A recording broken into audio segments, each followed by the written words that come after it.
All right, I'd like to call to order the April 22nd, 2024 Mountlake Terrace Planning Commission meeting to order. Would you please take the roll? Chair Batista. Here. Commissioner Betcher. Present. Commissioner Thompson. Here. Commissioner Landis. Here. Commissioner Morgan.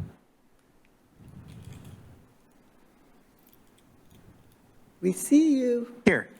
I'm here. Sorry. Commissioner Stenson has an excused absence for tonight. Vice Chair Harrison has requested an absence. All right, would anybody like to make a motion for an excused absence for Commissioner Harrison? Motion to excuse Commissioner Harrison. I have a motion. Do I have a second? Second. I have a motion and a second. All in favor, say aye. Aye. Aye. Aye.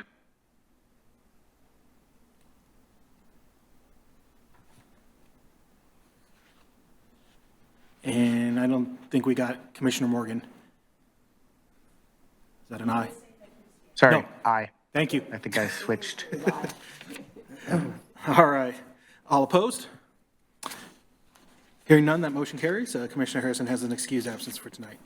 Item number 3, approval of the April 8th, 2024 meeting minutes. Does anybody have any changes or corrections? I am not hearing or seeing any, so we'll go ahead and declare those accepted as presented.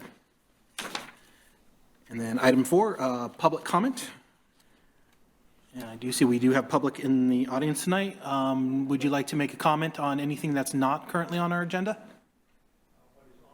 What is on the agenda? Okay. So since we're just doing a work session, I just want to double check on procedures. He can make the comment right now. Oh, so since we have public tonight, he'd like to make a comment, but it's something that's on tonight's agenda, but it's just a work session, so would now be the appropriate time for him to make his comment?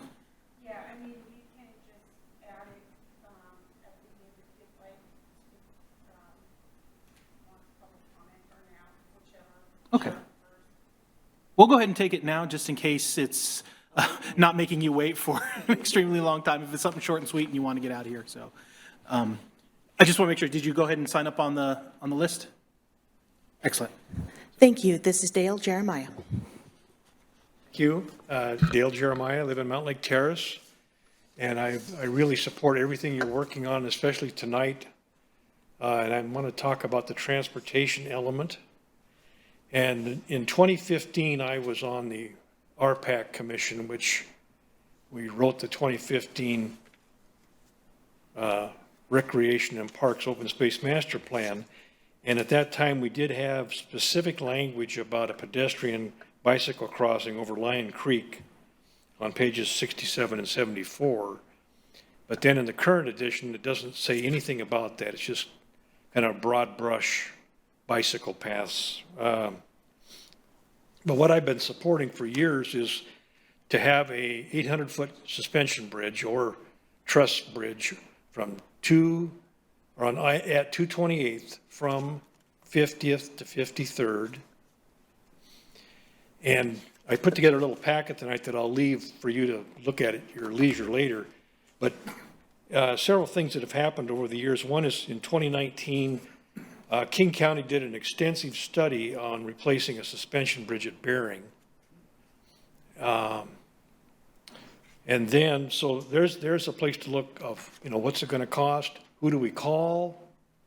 As an example, this is the chart they put together about different types of bridges. So then, in doing some more research, yesterday I found $23 million. And this is in the pedestrian and bicycle program that the state runs and for pedestrian and bicycle projects. Now, and it has to be on the TIP list of Transportation Improvement Program. But the application due date is May 31st. So you're going to have to put this on the TIP list tonight, and council will have to approve it on Thursday, and then staff can submit it to the state on Friday. And I know I'm being a little silly here, but the fact that this money is available, that we could actually do this. And again, this, like I say, this will be from 50th to 53rd. And if any of you want to walk down 228th from 50th down to the bottom of the hill and then walk up the other side toward the pavilion, you're going to have an aha moment. You're going to say, aha. So it creates vitality for the city. People are going to talk about the Golden Gate Bridge, Sydney Harbor Bridge, the Mountlake Terrace Bridge. People live on the Upper West Side by the high school and want to come down to downtown. They can just come down to 228th and walk or ride their e-bike over the bridge and be right here.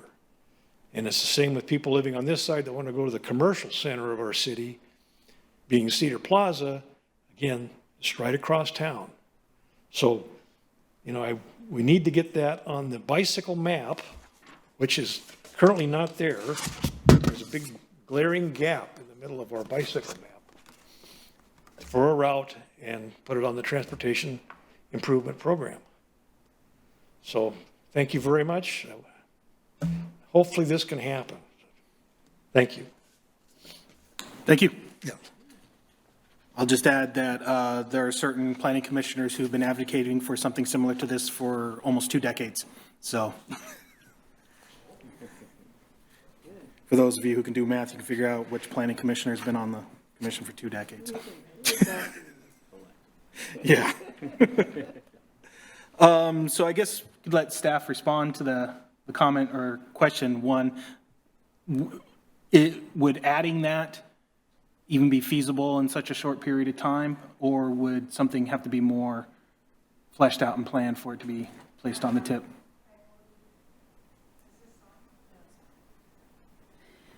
I believe in order to be, placed on the tip, there's typically a plan that needs to be put in place, so it would, the route would need to show on the plan, and then there would be notification that the tip would be part of a hearing. So with all due respect, I think you could move forward, if you so choose, like, hey, we recommend the city to take a look at something like this, but I think in actuality, going through the progressive steps that you would need to, you can't really do that in 3 days. No. No, I figured that, and then I'm assuming with most state grants, this is probably an annual thing that comes up that we would be eligible for at least next year if we had our ducks in. Yeah, I'm not sure of the specific funding, but there is different funding. I think some of the conversation, and I think this is what we're going to be talking about with transportation, is there has been a lot of comment of putting together a bike and ped plan in order to do that planning, in order to identify those projects so they are put on the tip for actual funding and then to go after that funding. And so as part of this comp planning, I think it would, if that's something that the commission feels strongly about as a group, that's something that should be put on as an implementation measure as part of your goals and policies in transportation, so we can forward those objectives moving forward. And I think that there is a real need for us to do that, where we're making those east-west connections that we don't necessarily have. And even just with our existing trails, where should those connections be, discussing what those priorities are. A lot of what we've talked about in sub-area planning for like town center, making those connections, right, where we have these big long blocks or these areas that are not connected. So I think that's something that the Planning Commission can discuss and then add as part of their comments for what we're doing right now, which is transportation. Great, thank you. And then just wanted to double check, did we have anybody online who had signed up for public comment? We have no one who has signed up online for public comment. All right, we'll go ahead and move on to item number 5 then, comprehensive plan update.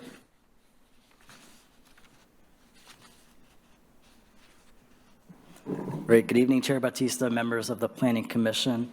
Jonathan Morales, Senior Planner. I'm joined with Sierra Carson, our consultant from OTAC. Today we are discussing the economic vitality element, goals, and policies. So we have a pretty packed agenda, so I'm going to go through the agenda. First, I wanted to start off with an overview of our project status and schedule, and then provide a brief update on engagement. A majority of the meeting will be in discussion on the economic vitality goals and policies review comments that you provided. Then we will introduce the transportation element goals and purpose statement. These are the draft goals. And then an update on the growth alternatives that we presented to you last week. So we do have updated land use maps and growth numbers as well. So in terms of our schedule, for the EIS, we did our scoping in November. Between November and December 12th, there was a scoping comment period. We are right now in the draft alternatives development, rather just wrap that up. And so that is being studied as part of the draft EIS, which has kicked off. So we are targeting June 2024 for a draft EIS, which will be concurrent with a public meeting and comment period for that. And then the final EIS is aligned with the overall draft comprehensive plan document. So that is targeted for fall 2024. For the comprehensive plan, we have a draft plan that will go to council in late summer 2024. So that's end of August, early September, and then we're targeting final adoption by council in October 2024. And this just shows where we are in terms of the element updates. So we're at the tail end of the land use and housing element update. We'll be presenting to council this Thursday. So we're going to be bringing your comments from the land use and housing elements to them and hopefully wrap that up. And then we are in the middle of the environment and RPOs elements, and just started on the economic vitality and transportation. And then we're going to start on capital facilities and utilities with CPAG in early May, next week, May 1st.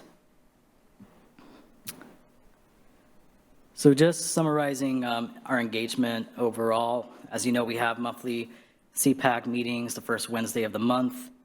Like I said, we have one May 1st, and then we'll have two more after that in early June and towards the end of June. Sorry, I don't know the dates of those. Summer, fall 2023, we had a community visioning survey which had about 268 responses. We held an open house in November, and then another open house recently on March 26th here in council chambers. Outreach and communications is ongoing for all engagement. And then we have an online open house that's live, and that has both content from the fall 2023 open house and the most recent spring 2024 open house. So I believe I presented this previously, but just to summarize, what we're focusing on for this spring is collecting feedback on the vision statement, elements in progress, so focusing on land use, housing, recreation parks, open space, and environment element. And then in the future elements that we hope to have up on the online open house are economic vitality, transportation, utilities, and capital facilities. And so the online open house doesn't have an end date. We want to continue to accept public comments, so that way those comments are integrated or acknowledged as part of the comprehensive plan update. And then sub-area planning, Melody Hill and Cascade View, we are planning for a spring workshop in the Melody Hill neighborhood. So in terms of strategies, we're partnered with the VITA agency, who is kicking off a spring engagement series where they're going to be doing intercept surveys at local businesses, at the Concern for Neighbors Food Bank, as well as various community events. So we know about summer events coming up, such as Tour the Terrace and National Night Out. We'll also be doing pop-ups. So I think there's one planned at the St. Pius Church. And Then we have 2 workshops so far scheduled, one with the Mountlake Terrace High School and another with a local organized group of Latinas here in Mountlake Terrace. So we'll be doing sort of like a brief workshop with both groups. Then we're planning some focus groups with faith-based organizations here in town, and then the development community. And like I said, I'm planning for that sub-area workshop, which hopefully will be in May. We'll have more details hopefully by the next meeting. I had a quick question on the engagement with the high school. Yes. Do you guys have a date for that yet, or is that one still in planning? So right now, there's a potential May 1st workshop, which will most likely be after school hours. That is also a day we have CPAG, so it may be that we sort of reschedule that and for a later date. But right now, it's May 1st, and we're thinking of possibly doing another one. Is it like an open house for anybody from the high school to attend, or is it going to be a select group of students that staff hands the city? What I know is it's sort of starting from what's the newspaper? The Hawkeye newspaper. So they're organizing it and collaborating with other groups. So like the Black Student Union, Latino Student Union. There's other groups that are involved in the planning. And then they'll be doing the outreach amongst their peers to invite folks. Not sure it makes much of a difference. Can't remember what the spring sports athletic calendar is, but if it's after school, then anybody who plays spring sports wouldn't be able to attend, so. Yeah, so that was a comment, and partly why we also wanted to offer a different second alternative during school hours, so that way those who do engage in after-school activities or sports would be able to attend as well. Is it just going to be the consultants at that, or is staff going to be there as well? So it's consultant-led, but there will be staff presence participating and also introducing the team. Okay. If it's not unheard of or out of bounds, I'd like to attend as well. And just, Okay, I'll make note of that and then get in contact with you. if possible, I don't want to ruffle any feathers, but it is, I think it's interesting that, we have at least one, Right. one student representative on CPAG right now, but, one of the comments that kind of sticks out from the first meeting where she said she has no intentions of staying in the city. and her review was kind of negative, so I'm just kind of curious, to see, maybe a little wider variety of opinions coming out of the high school. Having attended that high school and all my friend group from there, I'm the only one left. Everybody pretty much had that same sentiment, so. Okay. Things change, but it's always good to get it straight from the horse's mouth. Sure. I don't see why that wouldn't be a problem, so Okay, I'll let you know. great. Yeah. I also had that sentiment, and I'm here now, so there's a great shuffle of high school students eventually. Is the Development and Property Management Community the event that's happening on April 30th? No, so that is a separate event organized by the Chamber, Okay, and that's for the Economic Development Strategic Plan. okay. Would it be helpful to have planning commissioners at any of these other meetings as part of the overall outreach? Yeah, I think that's fine. Okay. Yeah, I think it's helpful, and feel free to participate. I mean, I think it's good the more collectively that we can all be out in the community to listen to, the perspectives of, the high school students may vary from the business community and so forth and different things, and, getting the different perspectives from the different folks in the community, I think is good. Okay. If that's possible, are these like imminent, or are they spaced out a little bit more to give us some time to I feel like it's probably a lot for one person to attend. If we have the ability to sort of divide them up and go out and report back, maybe it would be helpful. I don't know how everyone else feels about this. Janine or anyone else in the audience or online. If you're willing to take a meeting and then go attend it. It sounds like Nick's already called, Chair Batista's already called the high school. I already have the April 30th on my calendar. Apparently, I'm thinking about attending that. I wasn't sure because it looked like it was just for the local businesses. Is that correct? But it was still okay for, It's tailored to the small business community, but I believe it's just open to the public, so. okay. Yeah, I was just going to be a fly on the wall to hear what the businesses were saying.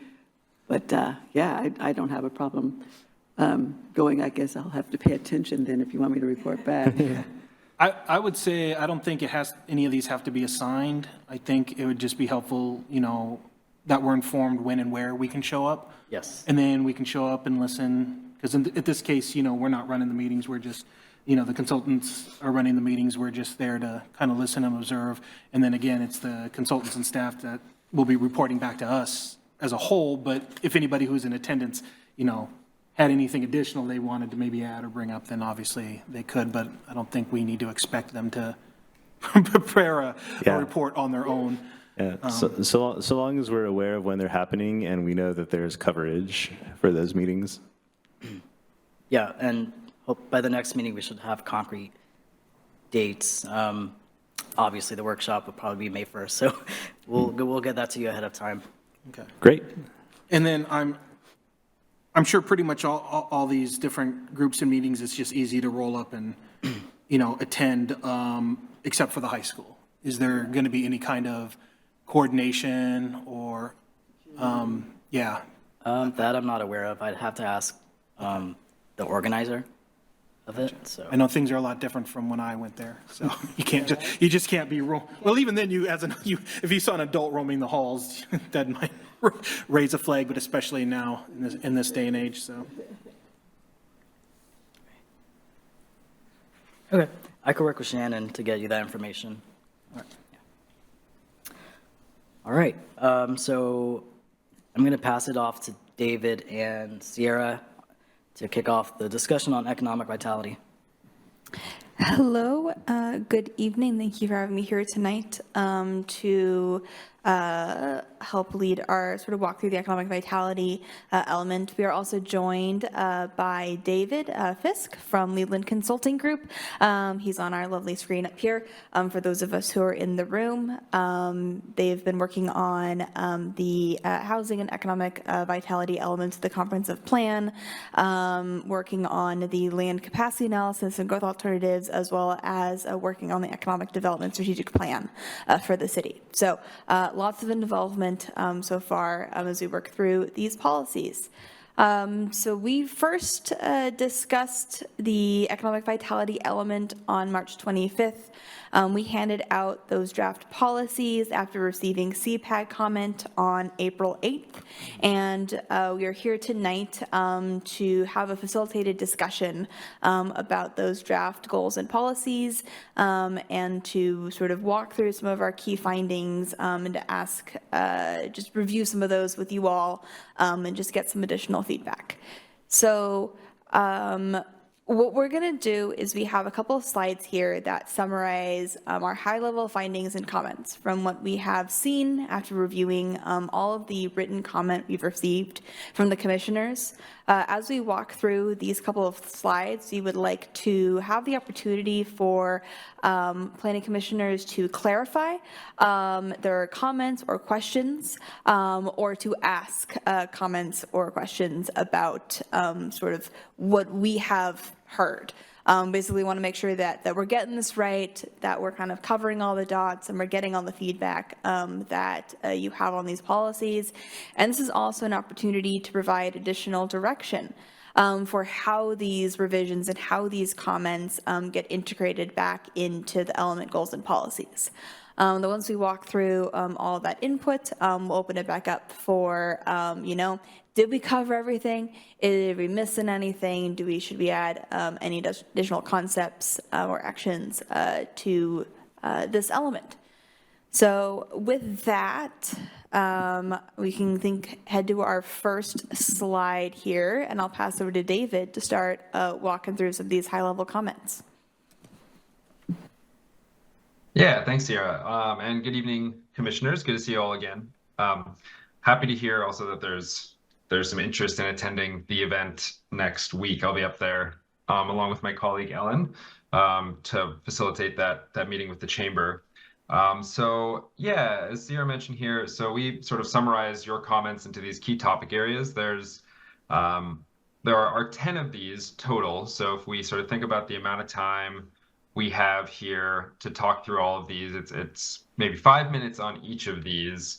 But you know, I think a lot of the comments we received, it was great that all of you provided, I think, some fairly good feedback. A lot of it was supportive in general of the policies, I think. There were some sort of open-ended questions that we want to bring up here, and then some other maybe questions that then other commissioners answered with some of their comments. And so I felt like it might be a good chance to discuss a little bit of those. Unfortunately, some of those comments I think were from the Vice Chair Harrison, who is not here this evening, but you know, we'll do our best to sort of talk through these. And in some ways, this you know, can act as a bit of double duty with the economic strategic plan, because I think a lot of your comments and questions are gearing more towards implementation. How do we actually you know, put these policies into effect? And so I think and there are a couple of comments as well about, do we want to be more specific on some of these policies? And I think in general, the approach we've been taking is, you know, keep policy language high level enough, but still directive enough that it gives staff, you know, the opportunity and the flexibility to sort of figure out the implementation pathways. But then certainly, especially because there's a strategic plan ongoing right now that is more sort of short-term and implementation focused, I think there's a good opportunity to think about some of those implementation steps a bit. This will not be the last chance you have to weigh in on that, though, I'd say. And given our limited time, we of course can't get to or finalize all of those implementation steps. So that's my brief intro. With that, I think hopping into these, get into some of the discussion. So I think everyone weighed in on, you know, of course, an economic vitality element. Attracting jobs is a big piece of that, whether that's through attracting new businesses or helping to support the expansion and retention of existing businesses in the city. But there's a renewed focus, I would say, on living wage jobs, right? And that's sort of a statewide, even nationally. And the specific inclusion of that language comes from regional and county policy guidance, but also as an overall goal for the city as well, to try and attract higher wage jobs. And so there are questions of how would the city actually do that? What kind of partnerships can contribute to that? And then there was a comment from, I believe this was from the Vice Chair, around potential in some of these industries. So given there was a lot of interest and sort of question marks around this, I wanted to see if there's any clarifying questions or comments that the commissioners had. Yeah. So I flipped through this before the meeting, and I thought Vice Chair Harrison made a really good point on, are these actually reliable? But what we've also found is that since the pandemic, a lot of these sort of work from home, people are working from home, and, you know, here might be their home. One of the things I think we looked into at one point but didn't ever activate, just, you know, kind of friends and I, was, is it possible to have like a sort of a communal, like, you know, flex office space for work from home people, where you might be able to get some benefits? And already we kind of have facilities that serve this role, like the library. I think the library was my printer for 7 years, and then we bought a printer because we wanted the scanner. But so there are maybe, you know, if we're talking about work from home jobs or traditional office jobs that might be done hybrid or from home, like, is that something that we can address through the comp plan with facilities for work from home people who might, you know, benefit from resources? Can that be like a competitive advantage for us when somebody's looking for where to live when they work from home? Or can that be a way to build community by providing services for these kind of things? Coffee shops already sort of double as this, for example, if you want to, you know, get out of your house and work some other place. Is that something, I don't know, I think maybe that's a worthwhile thing to discuss as well. We kind of have pieces that exist already. It seems like one of those things we could facilitate the partnerships for, or if we're requiring retail space, but we're sort of waiting for it to be occupied, maybe that's a good use for some funding or support from the city to sort of make that happen, or from other organizations. Maybe I would prefer to see grants. I think work from home people and office jobs don't necessarily require office space so much anymore. It might be helpful to have, but maybe the office space or whatever other space. Like, I think there's still a space that's needed. It just takes on a different form. Yeah, absolutely. I think in some ways that sort of leads to one of the other comments I think may have been from you, Commissioner, around sort of small business or Mountlake Terrace specific business incubation program. Maybe one of those elements that could go into that. So I guess what I'm hearing from you is there interest or support for a city-sponsored sort of flex office space, or a way that they could activate some of the existing or forthcoming commercial space in the town center or elsewhere. And I think that's definitely something that could be explored as part of sort of a broader strategy of how to support and lease up and activate space in the future. I think that is something that seeking and partnering with your regional economic development partners around that, where there are some of these similar types of programs that exist, or ways to access funding that maybe the city can do on their own, would be the way that the city could go about doing that. I don't know, other commissioners have other thoughts on that, though. Just seeing if anyone else has any thoughts on this topic. Not seeing any. So I have some. So this is Commissioner Morgan. I mean, I'm fully supportive of that. I am a 5-year veteran of working from home from Mountlake Terrace, and actually, I rent a facility from a place in downtown Edmonds that's a co-working space, and I think that's a great idea. I've actually spoken with the owners of that space, seeing that there's a need for that in Mountlake Terrace, and yeah, I guess, in my point of view, it's like, where does that live most appropriately? Is that kind of a private? Is that a private-public partnership? Is there something we could do to invest in a library to expand the ability to go there?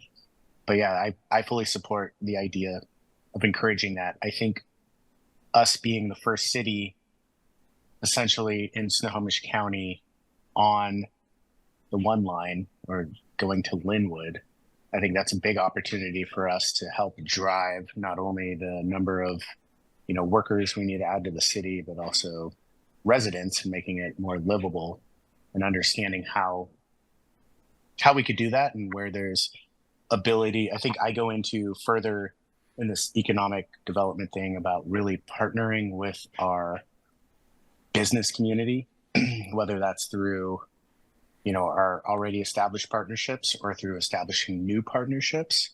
And like, how do we not only just encourage the existing workers and people who are residents, but then also people who are in startups and trying to establish new jobs?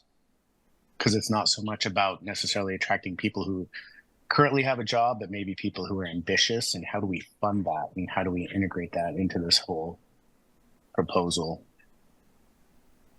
So yeah, what I'm saying, I'm fully supportive of what we're talking about here. Yeah. That's really great feedback. I think as we move forward with both these policies and also the strategic plan, ways that the city can, whether it's, master leasing was something that was brought up here. Maybe there's a point for discussion later on, whether it's through some leasing strategies, whether it's public-private partnerships, partnering again with some of your regional partners to try and think about how to establish a space like that. I think that's something we've heard throughout this process, certainly, and also excited to speak more with local businesses next week about how that could help support some of their needs as well. the other point, I know work from home was brought up, that I just want to hammer home again. I think maybe this is preaching to the choir a little bit here, but one of the policies that is not listed here, because I think there was universal support within this commission, was just again the importance of housing and how that will drive commercial growth and economic growth, because so many people are working from home now, right? Density of housing also means you're bringing jobs and also people that are going to be going out and patronizing your businesses, whether it's in your town center or elsewhere. And so I think that connection of housing and economic growth is understood here and is definitely going to be a strong part of this this plan as well. And Commissioner Betcher had a follow-up on his comment. Thanks. Yeah. So I had the thought there are actually two potential sort of businesses that already exist in the city that kind of do this. One, I do think the building that the old city hall was in, I believe they do actually have a sort of a shared co-working space. So that does currently exist.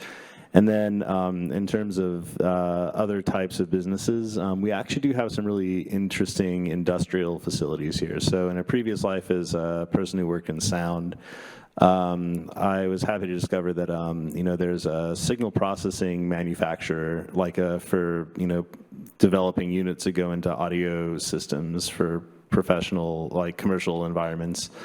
Based off of 220th, and also a microphone manufacturer. So I think we do have I think this is a base we should be looking at growing as well. We seem to have an emerging cluster or a little bit of a cluster of sort of this high-tech manufacturing that might be worth engaging.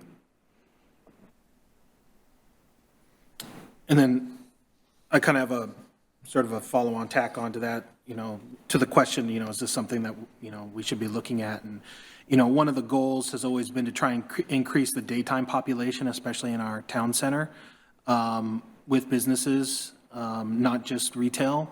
Obviously, like a shared work center, would increase that population. So I think that would satisfy that goal. I would have questions on where it would be most appropriate.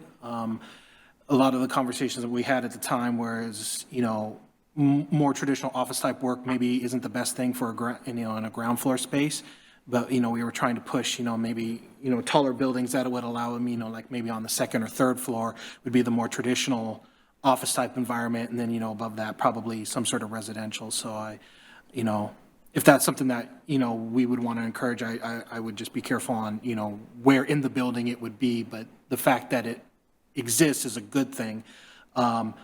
I don't know where I'm at in terms of the city actually facilitating that, or if that's more of a, something that's more of a private, private business process. And, the city outside of just allowing it zoning wise, if that's something that the city should or is even really allowed to get involved in. So again, I'm not neither for or against it. It's just that's a little bit outside of what we normally would do. So that's my 2 cents.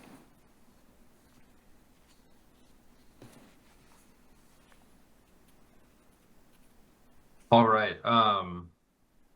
Well, again, I think for the interest of time, unless are there any comments related to this sort of attracting of living wage jobs? I know we're maybe jumping around a little bit to these labeled sections here. A lot of it is related.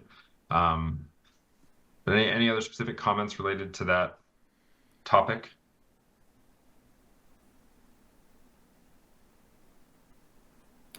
All right. Well, then the other one here, I think this is more just a confirmation that we heard this from a number of the commissioners around walking, biking, and transit, emphasizing that improved access to commercial services within a distance of home and work to decrease the reliance on the automobile should be an emphasis, and I think added as an extra emphasis to some of those policies around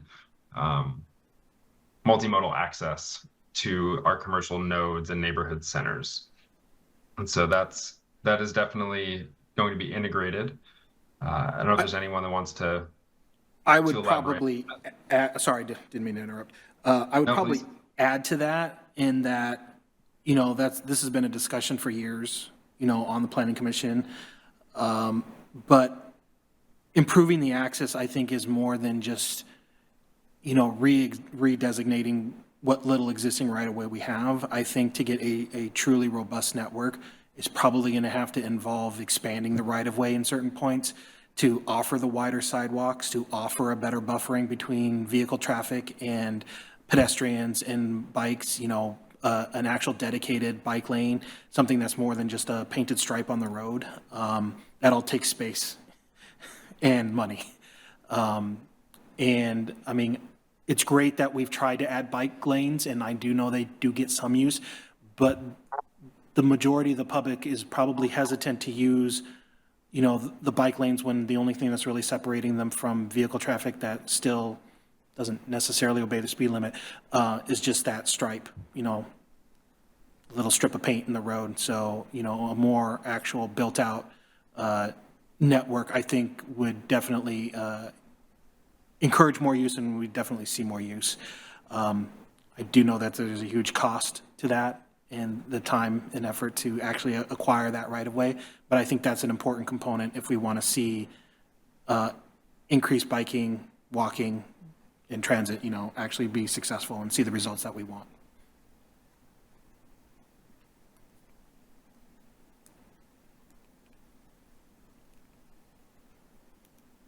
Well, I can certainly see some synergy there with, potential or the desire for a bike ped master plan that Christy mentioned earlier there. I think fleshing out more what that vision for multimodal access and transportation is really important. But I think including it in this element as, an emphasis that the city wants multimodal access to drive economic development, I think is important. And it has proven that investments into those sort of facilities does provide an economic return on your investment. So, are any other follow-up comments or remarks related to that topic?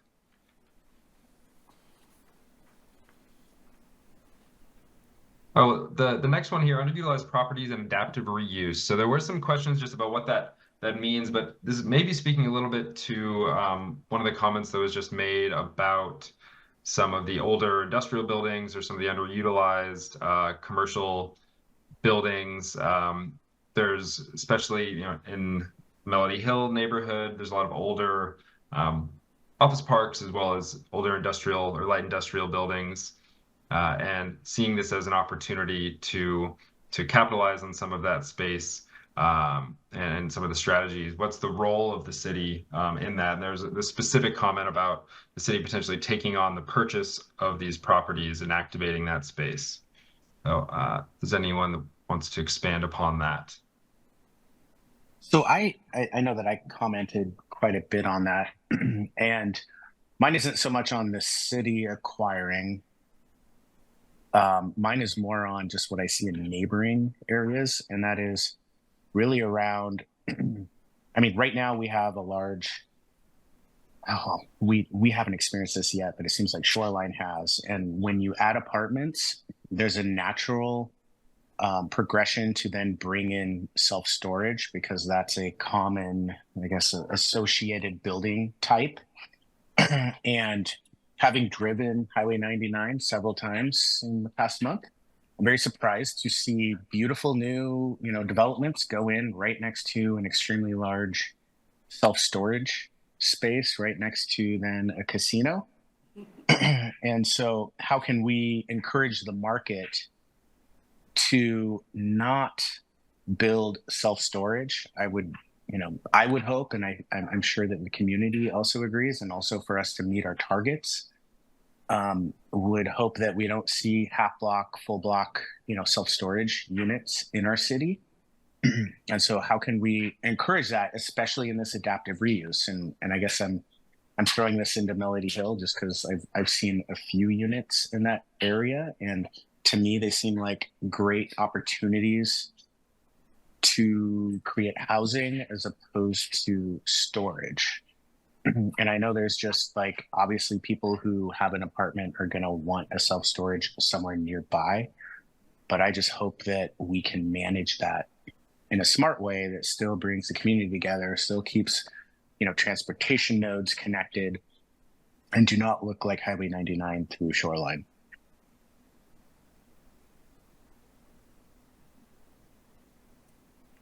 Good, yeah. Good comment. I think that, well, certainly ways through code that you can perhaps minimize the location of those sorts of facilities. Economically, as you mentioned, it doesn't bring a lot of jobs, but that means the lack of overhead makes them lucrative investment properties in certain cases when they're available.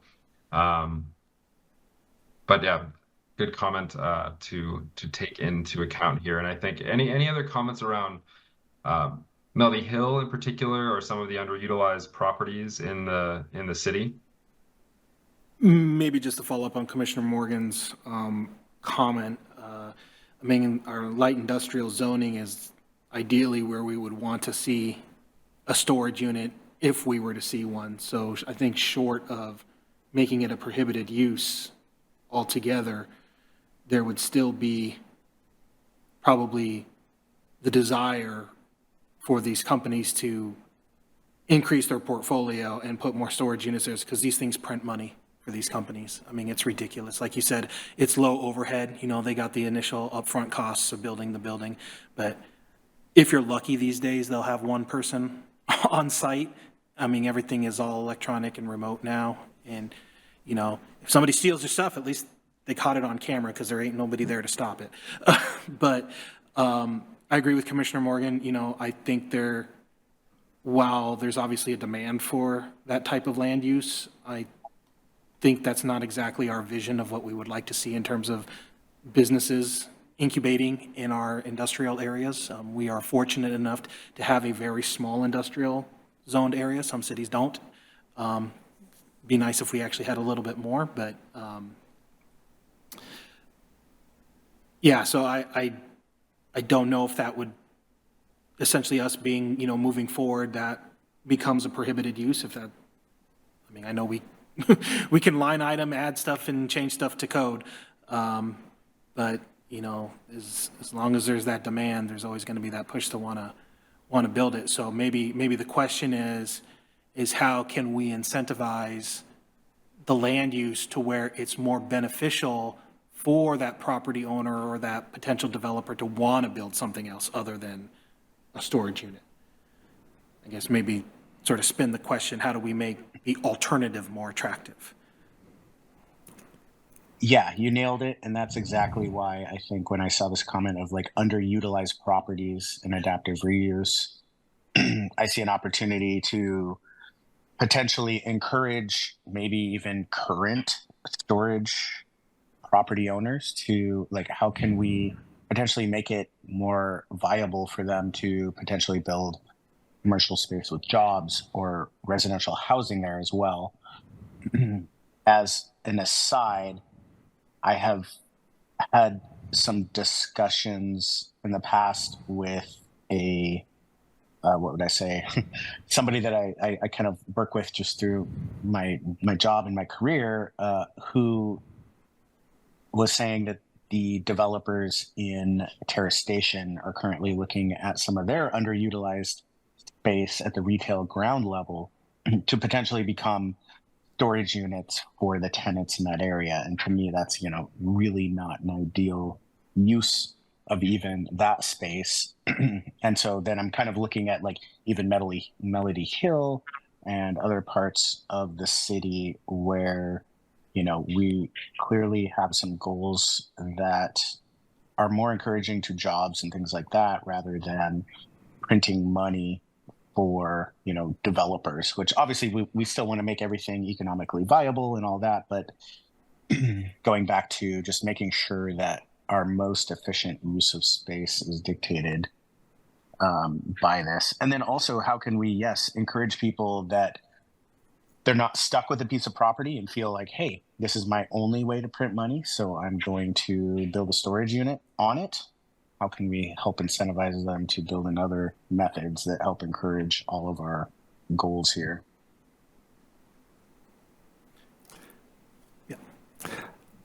I think this is all a good, like, I do agree that mini storage units in populated areas are pretty problematic for a lot of reasons. But also the incentive is, I think I did the envelope in the back of the map, a napkin once, and it seemed like they may have rented out for like, 4 times the price of an apartment. So I can see why they exist. And also I think there's a need for them, especially if we're talking about things like cars not being stored at an individual house, but maybe there's like a central repository for cars somewhere. So I think this is a good, like, as we get to the policy discussion, this is definitely something we should talk about so that we make sure we don't have, like, the blight on the landscape of these just towers of mini storage taking up our town center. Which I think we already don't have, like, I think it's already a prohibited use everywhere except industrial areas where you can have, like, warehouses. But I do also have a question about what do we consider underutilized? Are we developing highest and best use classification for each property or each space? Are we keeping a database of this kind of things? Like, how do we determine what is underutilized and vacant and identify sort of what is a highest and best use?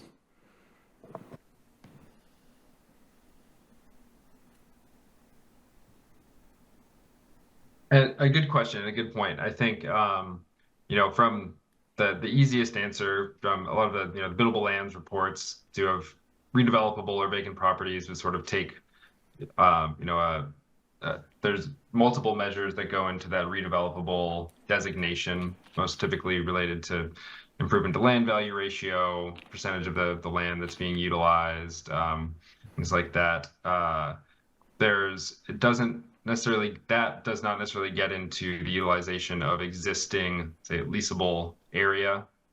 In some of the cases where there's underutilized, office or other types of a light industrial space that could be utilized better.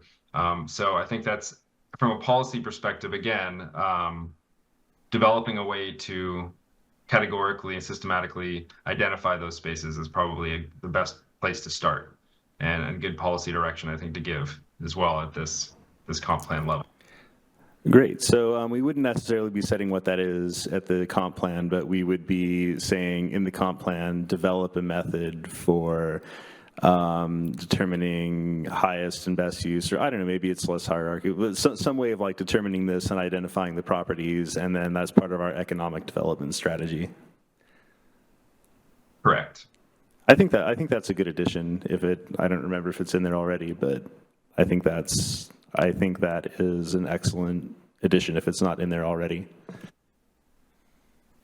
I think there is some policy language that is related to such, but I think it can be strengthened based on sort of some of this direction for sure. So I guess this question would be sort of maybe for both the consultants and staff. Maybe at first glance, more staff. Do you happen to know, are we dealing with a large vacancy underutilization rate in our industrial area? I mean, do we have people coming to us saying, hey, I'd like to rent this building, but I can't for any reason? I mean, I just assume that they're leased. But I don't go down there very often. So. Yeah, I don't happen to know that. Christy, do you? I don't have any numbers. I think for the most part, there's really not a lot of vacant properties in our light industrial district right now. Underutilized is going to be more of a determination of different factors and also determining,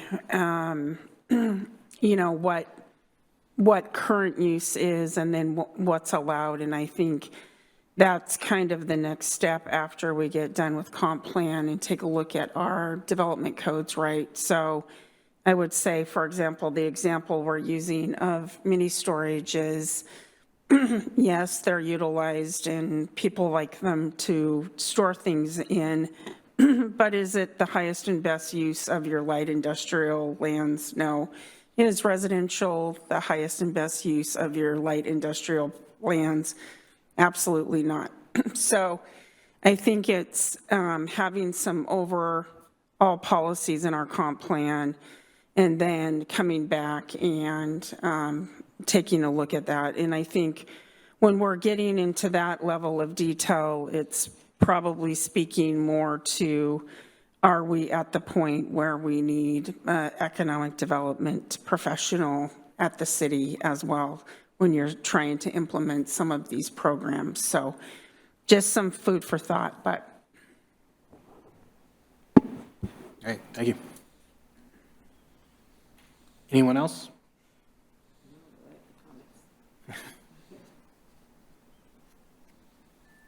All right, I think we can move on to the next one. Yeah, so I think that Christy's last comment is a good actual segue into this next section here around support for small business, incubation and incentive programs, configuring those, making sure they're working effectively, making sure that they are the city is effectively engaging with local businesses, as well as developing the programs to maybe bring in other startup businesses, would require a significant amount of staffing resources potentially, right? And so I think that's certainly something to consider moving forward on this.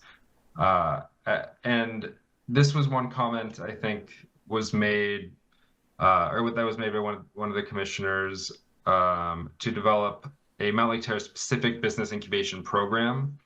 That may have been you, Commissioner Besher, and you were speaking a bit to this previously, but I don't know if you wanted to expand upon that.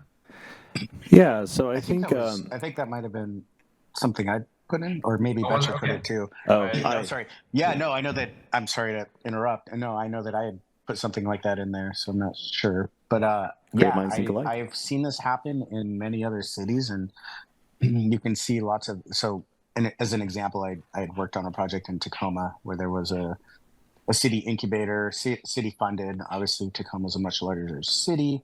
But they funded a space and then kind of provided resources to the local community, kind of like a library, but for startups, and then also encouraged, local mentors and things like that to come in and help some of these businesses start up. And then obviously that flows down into then creating jobs, hopefully, and then, having an incubator program that helps these companies transition from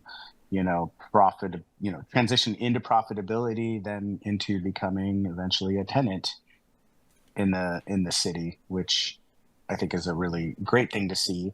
I see this myself working in a kind of a co-working community as well down in Edmonds, where you bring these people together and these communities together, and they all grow and adapt and build each other up.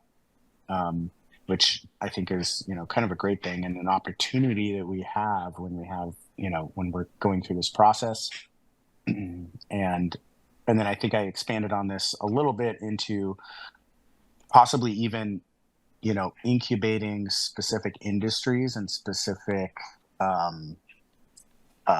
types of businesses that might benefit our area, or that are businesses that our area already are experts at, or that are a kind of a clear area that is being built, and helping kind of support that further. So I know I brought that in. I think I would fully support that, and I would love to even help in whatever way I can make something like that happen, because I realize it does require resources. What I saw happen in Tacoma actually required a lot of volunteers, and so while it wasn't highly funded by the city, it was more or less incubated in some ways by the city, and brought in people who wanted to participate in this, that all kind of created the community that generated this incubator program. And so finding something like that, and I do believe, rather than being the city, it might have been closer to the local business community and some of their private public partnerships that helped encourage that.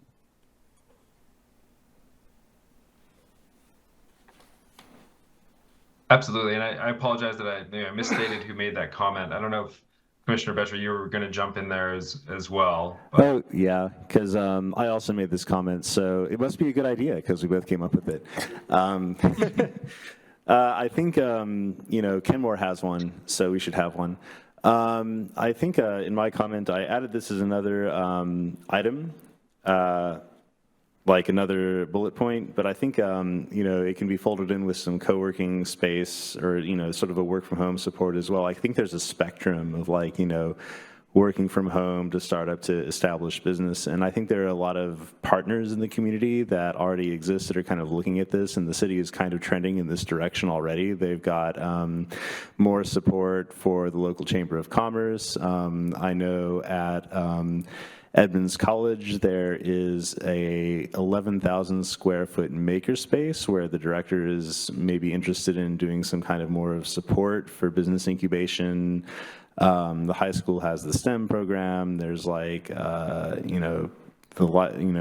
there things that are is this necessarily like buying a building sort of like Kenmore has, or is this like bringing together community partners to establish this kind of thing? I think, I think Commissioner Morgan and I both agree, and it sounds like there might be general support for some kind of sort of incubation / work from home support program where the city is able to organize those things. If that involves creating a staffing position, and maybe other cities might also have economic development advisory boards, I think that could be something worth exploring as well. So good job, Commissioner Morgan. I salute your taste in policy selection. High five to you as well. Well, so I think, from the policy standpoint, sort of bring it back to that level. If you feel like the language that's in there currently sort of supports that direction adequately, then that's great. Because I think this is definitely an ongoing discussion. Part of the strategic plan is understanding what are some of these partnerships that can be strengthened and pursued further initially to sort of move the city further down this path. So I think from a policy standpoint, it's certainly supporting this direction. Really, I hope it is. So if there's further need to strengthen that, I guess that would be the question at this meeting. But it sounds like maybe we feel like it's okay how it's written. Well, I think I made the comment because I didn't necessarily see it being quite directed.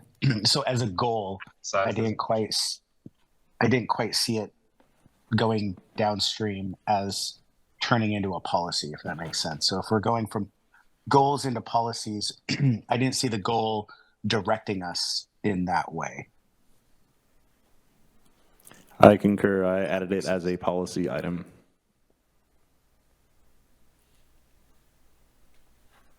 Okay, that's clear then. That's helpful, and we'll make sure that that's strengthened further in the next iteration of these.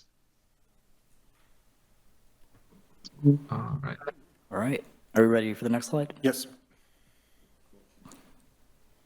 All right. So moving right along. So this one, I sort of coupled these together, not because they're, the only way to do branding is through Business Improvement Association. I think there broadly was support from all of the commissioners in terms of needing to develop a more robust branding and marketing strategy around the city. Why I brought up the BIA here is because a lot of that branding is about developing a robust, vibrant, dense, walkable town center, and that being one of the major defining attributes of Mountlake Terrace, or the future Mountlake Terrace from an economic standpoint, sort of that being the engine that drives economic growth within the city. And so BIA was brought up by the CPAG. It's been brought up by a number of others as a potential strategy, or is this something that the city could realistically pursue? I mean, we've had discussions that sort of are directly related to this comment made here around sort of the question around, is there enough of a density of commercial activity or businesses to justify a BIA? And I was hoping there could be some expansion upon this comment here around fact that the city already provides the services that a BIA would do. And so is there a need, or how would additional funding be raised or utilized if the city was going to try and move down this path? Well, I know in Seattle, a lot of the areas that, that have a BIA, the money has to be raised amongst either the businesses or the property owner. Somehow someone is getting assessed to raise those funds. And then the money a lot of times goes, like an example, the Downtown Seattle Association, or there's so many groups downtown, but basically they fund a bunch of people to walk the streets all day long, push garbage cans, keep things clean, neat and tidy, above and beyond, what the city has the resources for. So, my question would be, what would that money do in Mountlake Terrace? Because the city already funds keeping the city clean. Knock on wood, we don't have the problems that other neighborhood or business districts have, in this region in terms of that. But, what else? I guess the question is what exactly would this BIA be funding? What would they be doing, and how are they getting that money? Yeah, that's good. I don't know if there's other commissioners that want to chime in, or I can respond. So I would chime in only in that I do know that right now, so the city of Seattle has the Metropolitan Improvement District, which is then funded by the downtown, the DI, or the Downtown Business Association, something along those lines.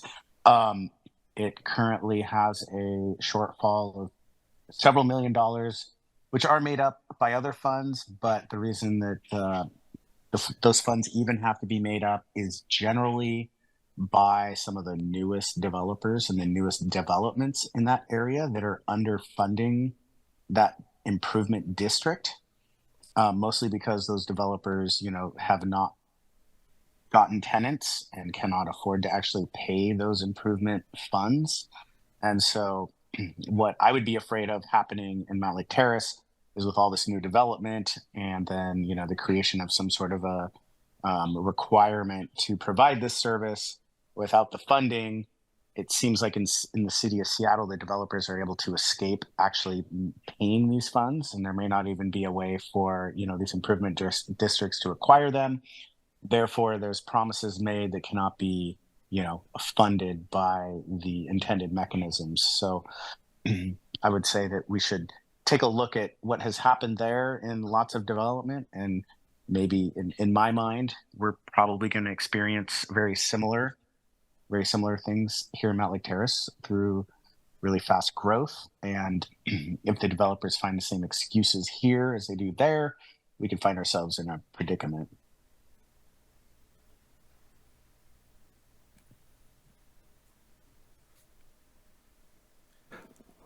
I'm a little confused on this point. It sounds like the Business Improving Association is some kind of equivalent to some kind of a special taxing district or something by neighborhood, or is this overall branding for the city as a whole?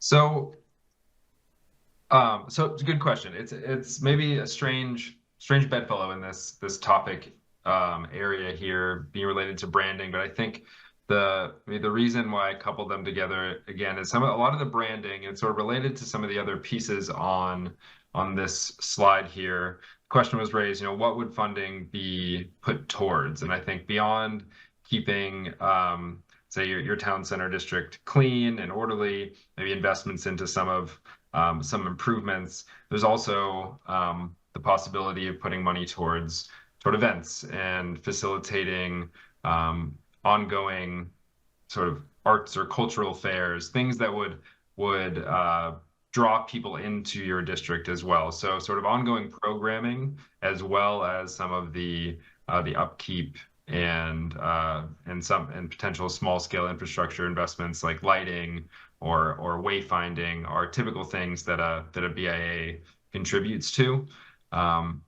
And I guess to answer your other question, there's a lot of different ways that these sorts of funds can be assessed and raised. But the one thing that is necessary is you need to have a commitment by businesses within the area to be essentially to be assessed and pay the fees into the association. There are instances where cities sort of can take that role on themselves, especially earlier on in a process or in the development of a downtown association or BIA. So that was one of the reasons I put this, or I was interested to hear sort of this comment of the city already providing the services of a BIA. It sounds like maybe that's more related towards, just where the city is keeping the streets clean. It's doing its job in that regard. But I think to contribute to sort of the branding and the facilitation of really fleshing out the identity and also programming that comes along with that within your town center are some of the other types of activities that a VA or similar type of entity, or potentially just programs that are spurred on by the city potentially could provide. So is that programs like the RPAC does in the parks, or is that could that also be programs like support for, like we've talked about in other areas, support for work from home or business startups or things like that? It would be sort of up to the city and you all to decide on, I guess, the programs that could be facilitated by such an association. Where they would want to be sort of focused, or what the intent would be behind that group. So I think in general, yes, we do need more support. And I think branding as a concept generally is something that I've heard kind of widespread acknowledgement we need improvement on. But it does sound like, we sort of know we need it, but we don't quite know what it looks like. Is that kind of y'all's general feeling? I would say, I have been talking about branding for a very long time on this, on this planning commission. Strong neighborhood names, strong neighborhood identity, goes hand in hand, something that's uniquely Mountlake Terrace, not something that's very generic. I even once floated the idea, is like, I don't even know if this is possible or not, but, if a business is willing to move, come to this city, open up, establish themselves, and, they're starting new, they don't have a name yet, and they want to throw that neighborhood name as part of their business, hey, maybe we cut them 0.1% off on their taxes or something, something just to encourage that. I had a similar concept of, hey, if you have really unique or creative signage that involves neon or something, in our town center, we offer you a discount on your permit for that, something to get the, sort of grease the wheels and, and get the ball rolling. But I think that is different than having to assess the business to do, one, a service that the city should be providing in the first place, or two, even with some of these special events, a lot of businesses can choose to donate or become a sponsor of those events, but to mandate it on those businesses by automatically assessing them to fund an event that they may not be interested in funding. I don't know if that's necessarily a route that we should go down. How specific is this policy recommendation? Like, it sounds like you've got, we're talking about a taxing district. What you're describing is a taxing district that is used for specific services? Well, that's how a lot of the BIAs work, is that it's usually geographic, and it's assessed somehow, either the city or the county. Somehow the money is being gathered to fund this, and it's primarily being paid for services that that go above and beyond what the city is already providing. But that's usually in cases where the businesses there are seeing there's a gap. There's like, hey, these streets aren't clean enough, or they smell too much like bodily fluids. We want them to be clean. We want it to smell nice. We want the trash off, and the city just doesn't have the resources to take it to that level. And then usually that's when like in downtown Seattle, they fund, that money is used to fund additional staff that aren't city staffers, that are staff, funded by, these organizations that go around and, kind of provide those additional services. In this case, one, we don't really have a big business base to fund something like that. Two, we don't have necessarily the need to do that. And three, even if we did, I think that's the city's responsibility to do and not necessarily the businesses to try and, fund or arrange, on their own. Partly because the city's providing what's considered a city service, the city maintains control over that. As soon as you start passing the buck to somebody else, you may try and write something that's like, oh, we still maintain control. You don't, you lose control. So this would be maybe closer to home. The Downtown Edmonds Association is probably similar to what you're describing. I don't know if that's an actual city-run organization or if that's just a group of businesses that pay into something off the top of my head. I personally don't know. I don't know what Edmonds does. So I personally know that it is associated with the Chamber of Commerce of Edmonds. And I say this because in my co-working space, many of the people who run that organization work in a co-working space. So yeah, and I think that kind of is related to some of my comments in that, like, I think a lot of what we're talking about here is maybe just funding a Chamber of Commerce like organization that really kind of helps the city implement a lot of what we've been talking about. I think really all the conversations for the past, since we really started this meeting today, I think there's a clear need for a stronger and maybe more funded version of a Chamber of Commerce that brings the private, the public, and the residents together to kind of pull together what's needed for this. I think it sounds like we're all in agreement of a lot of these things. It's just finding who is the responsible party. And it may not be the city. I mean, the city's already providing tons of services in these ways, but I think a lot of what we're talking about is like, how do we augment the city and help the city, grow some of these things? And that might be best served in a chamber. And that's kind of what we're seeing happen over in Edmonds. Yeah, I think the sort of need when people talk about business in the city that I've heard most is that we sort of need more of them. I think, comments we made previously in the previous slide are sort of related to that, like how do we get more businesses? How do we support the growth of business in the town? So I think our needs are all, like downtown Seattle's need is very different from Edmonds' need, which is kind of established, which is very different from our need. And so I guess my question is, how vague can we be? Because it sounds like there's, sort of a general acknowledgement we need something. Chair Bautista may just, do you agree or it sounds like you're maybe questioning the need for it, but for things that the services the city already provides, but it sounds like there may be some services the city is not providing. I would say yes, and that I think I would just need to see more detail, specifically what you guys are referring to or proposing, because what comes to my mind that, primarily gets how's this, what this money goes towards in Seattle is something that the city already provides. Yeah, so to circle back on the policy, it's focused on branding and marketing. So implementing a strategic marketing program for the city. So a business improvement association could be one element of that. And David, correct me if I'm wrong, but isn't this also a strategy we're proposing for the Economic Development Strategic Plan, as far as creating like a marketing strategy to attract businesses? Yeah. And so, thank you, Jonathan, for sort of bringing us back to the policy discussion. So there's nothing within the current policy language that specifically calls out a BIA. That was proposed or discussed at the CPAG, and so that was why it was sort of included in the packet, and I thought it was worthwhile to have that discussion.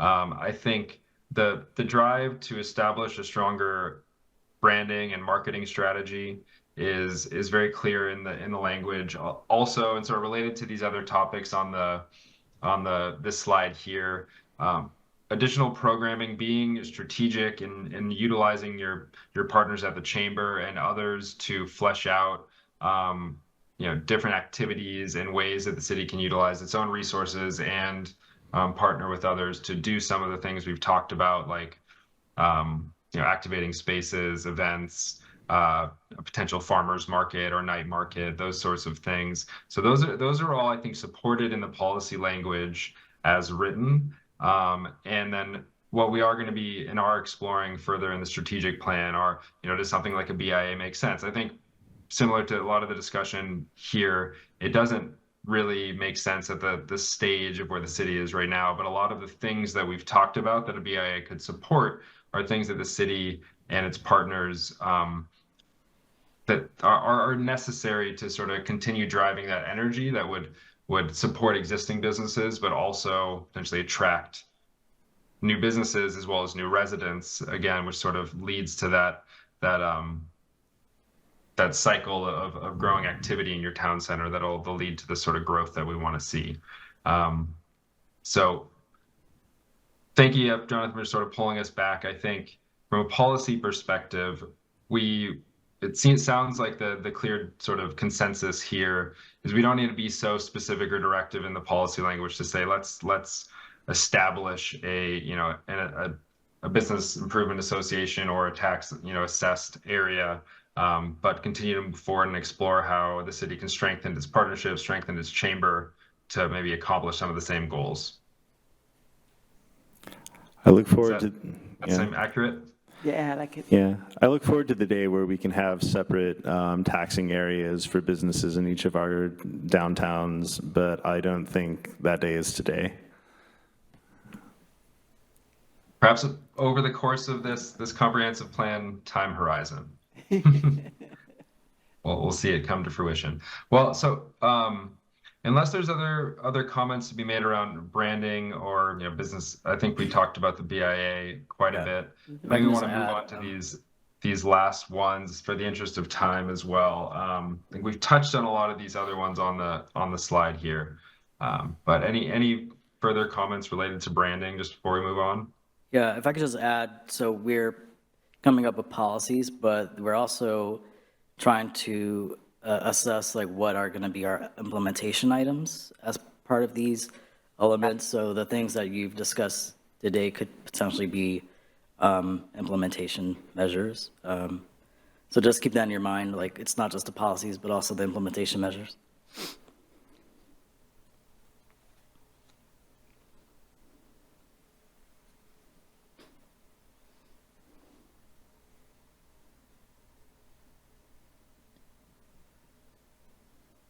All right, so I guess then moving on to these other ones here. Maybe before we come to retail clustering, just want to touch on these other two here because they're somewhat related to the conversation we were just having. The establishment of a Mountlake Terrace Arts and Culture District. I know this has been mentioned in previous the existing element as well as other documents, and the idea of a city-supported event center was also brought up by one of your comments or in one of your comments.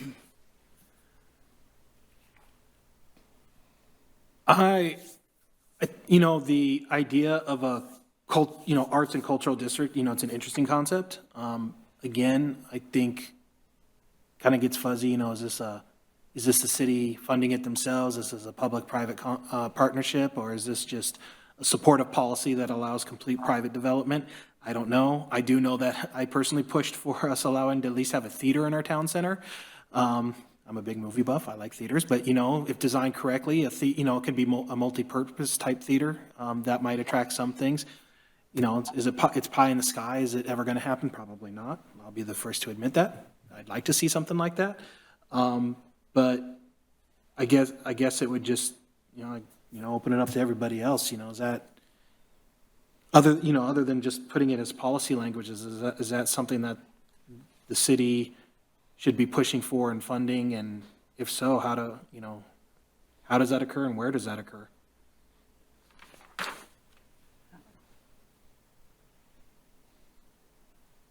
Anybody got any thoughts? So there's talk about 15-minute cities, and they sort of mean it to imply, suggest, a city that everything is within all your daily needs are within 15 minutes away. But I read somewhere once, I think the first city to implement this is Paris, but there's also maybe a bit of an element of like, what city can you throw together in 15 minutes? Like, there wasn't just a 20-year time horizon of like, we need to build all these things, but there's also, what are underutilized resources we have right now that we can implement and make ourselves a better city. And so, sort of the food, and maybe this is I don't know if this is also this bullet point, but sort of like food truck malls and arts and culture in event centers. Like, I think this is something we can grow into, but maybe something that, like, we're already starting to utilize, right? Like, this is something the city is already kind of starting to do in the parks department with movies and music in the park, right?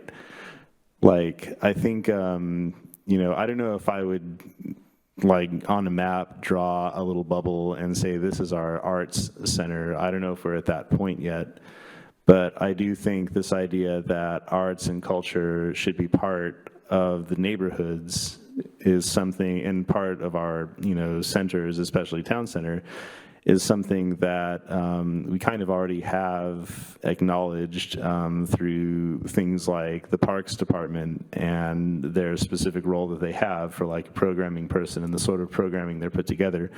I think it's worthwhile to implement as like a policy direction because we're already kind of doing it. So it's just describing what we're always already doing, which in my mind is like a good thing to do. Like if it's already there, maybe this is like the water in the sun we need to make the seed grow. I don't know how specific we need to be about this in the comp plan. If it, like, I do think we should import the Kenmore hangar at the very least. The rec pavilion, expansion could be part of that. I think, you should all be kind of walking distance of these sort of community centers, but like, I don't know if that's like, that's just one possible way of implementing this, I think. And so I think there's goals to have like centers for events, but is that something that, we can start soon with facilities we already have and making better use of them? And I don't think that sentence should be in the policy, but I do think like as a policy, finding these partnerships, developing resources, to make the entire city sort of arts and culture happen here should be a policy. So maybe you're not at an arts and culture district since you just have an events coordinator position that's basically a year old, but maybe it's more strategic to say arts and culture is what you're driving at, right? Right. And that the idea is city-supported events, not necessarily a city event center necessarily, but I always say you got to crawl before you walk, before you run. Yeah. And I think we're kind of running into the same thing over and over again. It's just like the chamber. The chamber's just getting its training wheels on to get their resources together to start getting more than 10 members in the chamber, right? And so not to say that we're not trying to do a vision of what we would like to see, but if we're talking about where we're at right now, then really are we not looking to support events and grow those programs just like Edmonds did, just like other communities did, to then we're at that next stage of, right, when we take a look at our comp plan again, that, hey, now we've grown this into this, and we're ready to go tackle the next phase of what we're looking to do. So we're supporting the chamber and growing that and making those things happen financially, resources, otherwise, branding and marketing. We're doing more city-supported events and supporting those, and we're doing more arts and culture throughout the community. Maybe it's not the district, but maybe it's the city, and we're focusing on that. Yeah, and I think the parks plan made mention of this as like, sort of parks as branding, right? Like that sort of ties into here. I think those are all excellent points. Like we don't necessarily so first off, we should build an event center, or we should build like a community center, but I don't think that should be in the comp plan. I think ideally we want to grow the thing that then we need the event center for first. And grow the thing that then we need the business. Like I think we want to get to the point where then those things happen as like a building or something. But we do have policies now that like we have been implementing that may be good to encapsulate in the comp plan that like our events coordinator, for example, a position that's about a year old, like great direction. Let's build on that. So I think that's a really good sort of way to maybe close that. It sounds like, again, from the policy language perspective, I think it's in the right place to support this direction already. We don't need to get more specific in calling out these specific facilities or investments necessarily. Again, that's something we can include perhaps in our strategic plan. But do the commissioners feel comfortable with where the language is currently in terms of supporting this direction?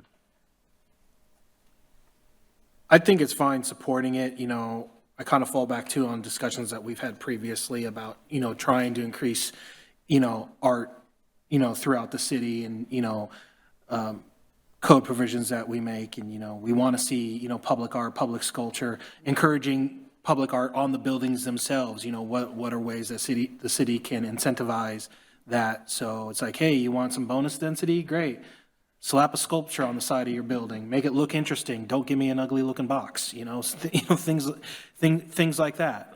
We talk about, we've got our public art, right outside the city hall. The goal is to have that throughout the town center, and hopefully we can spread that to our other commercial nodes as well. Where, it's almost it's almost the rule, not the exception, that when you see something new being built, you're going to see some sort of artistic component to that and some sort of, public art or something that, that really can tie in the neighborhood and the city as a whole. So, and I think we're kind of already doing that. Like you said, we have those policies in place. It's just, hopefully we'll start to see the developers wanting to take advantage of that and provide some of that extra stuff. So. I have a question about Yeah, that. and I guess I would throw in just I would love to hear more input maybe from our peers on the Arts Commission, how we can improve that. And I think, getting an understanding from some of the things they're working on or some of the goals they would like to see implemented, how can that get incorporated into this? If I'm sure they're also part of this process as well. So I guess that's another question. What input are they having into this question? Yeah, it sounds cross-functional to me. Yeah, we haven't presented to the Arts and Culture Commission at this point. But that's something we can add. We do have a commissioner on our CPAC who's part of the Arts and Advisory Commission.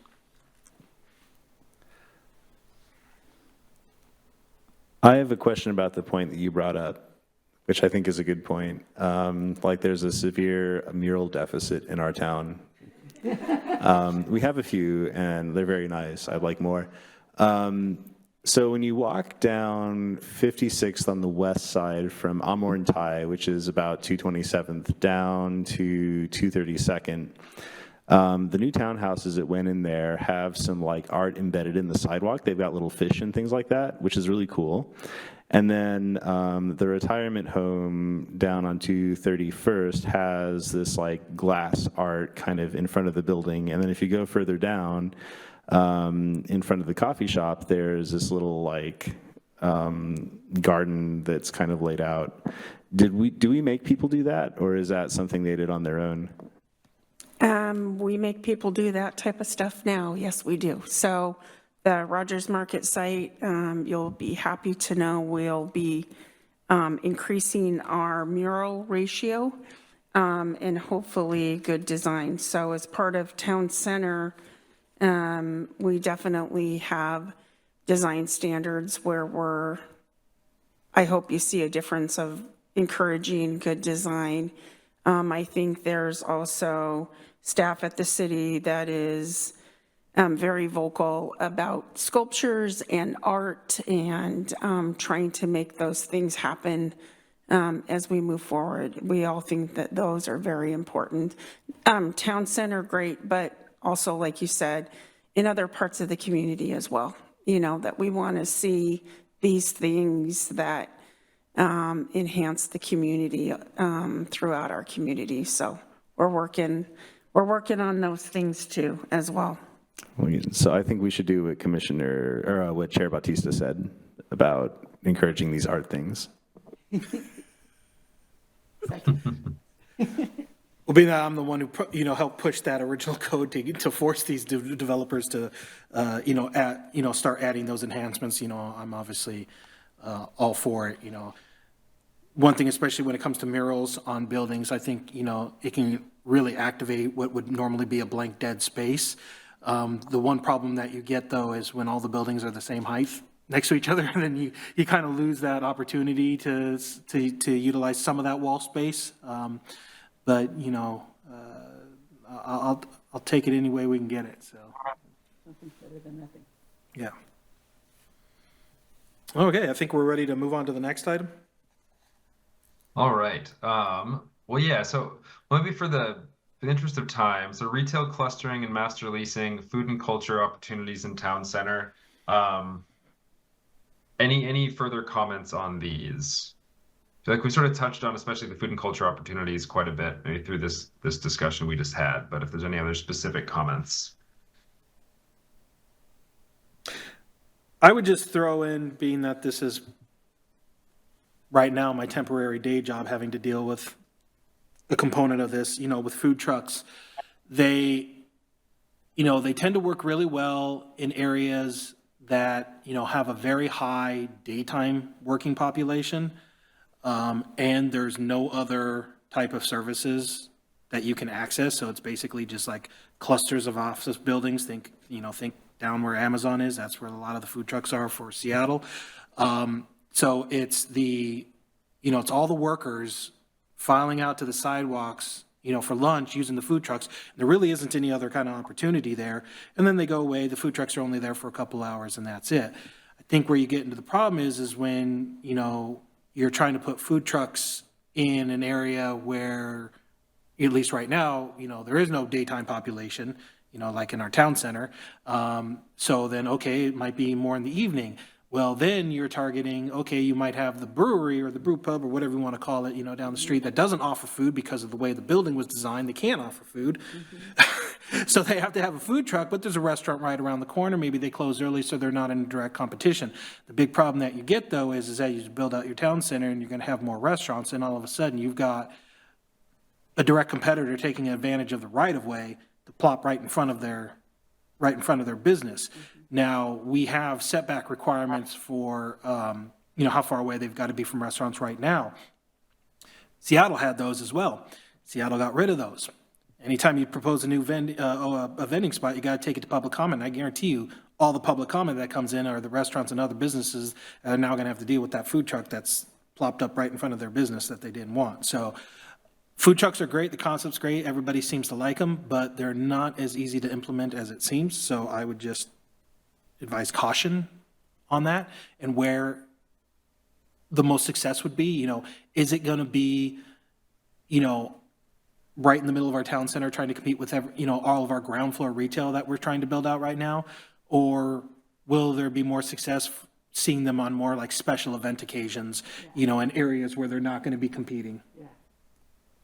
Mm-hmm. Specifically with food trucks, so first off, I want to say I have heard from people in the community that enforcement of food truck reserved parking has been an issue, which is probably not a policy discussion, but just wanted to get that out there. I'd be interested to know if there is actual competition between brick and mortar restaurants and food trucks in a place like here. my understanding is they kind of occupy different niches when it's like, you know, not just people going out for lunch in the workday or whatever. And I do think there are, like I do see, you know, people pop up with what I assume are unpermitted stands here and there after, you know, repeated big events that happen weekly, for example. So I think there's still a role for it. Maybe we need to understand more about what the knock-on effects are, but I do think outside of sort of areas that are already built up, like there's definitely a role and a need for these kind of things. 3rd of July food trucks are just 45 minutes long to get any food, which to me suggests we need more.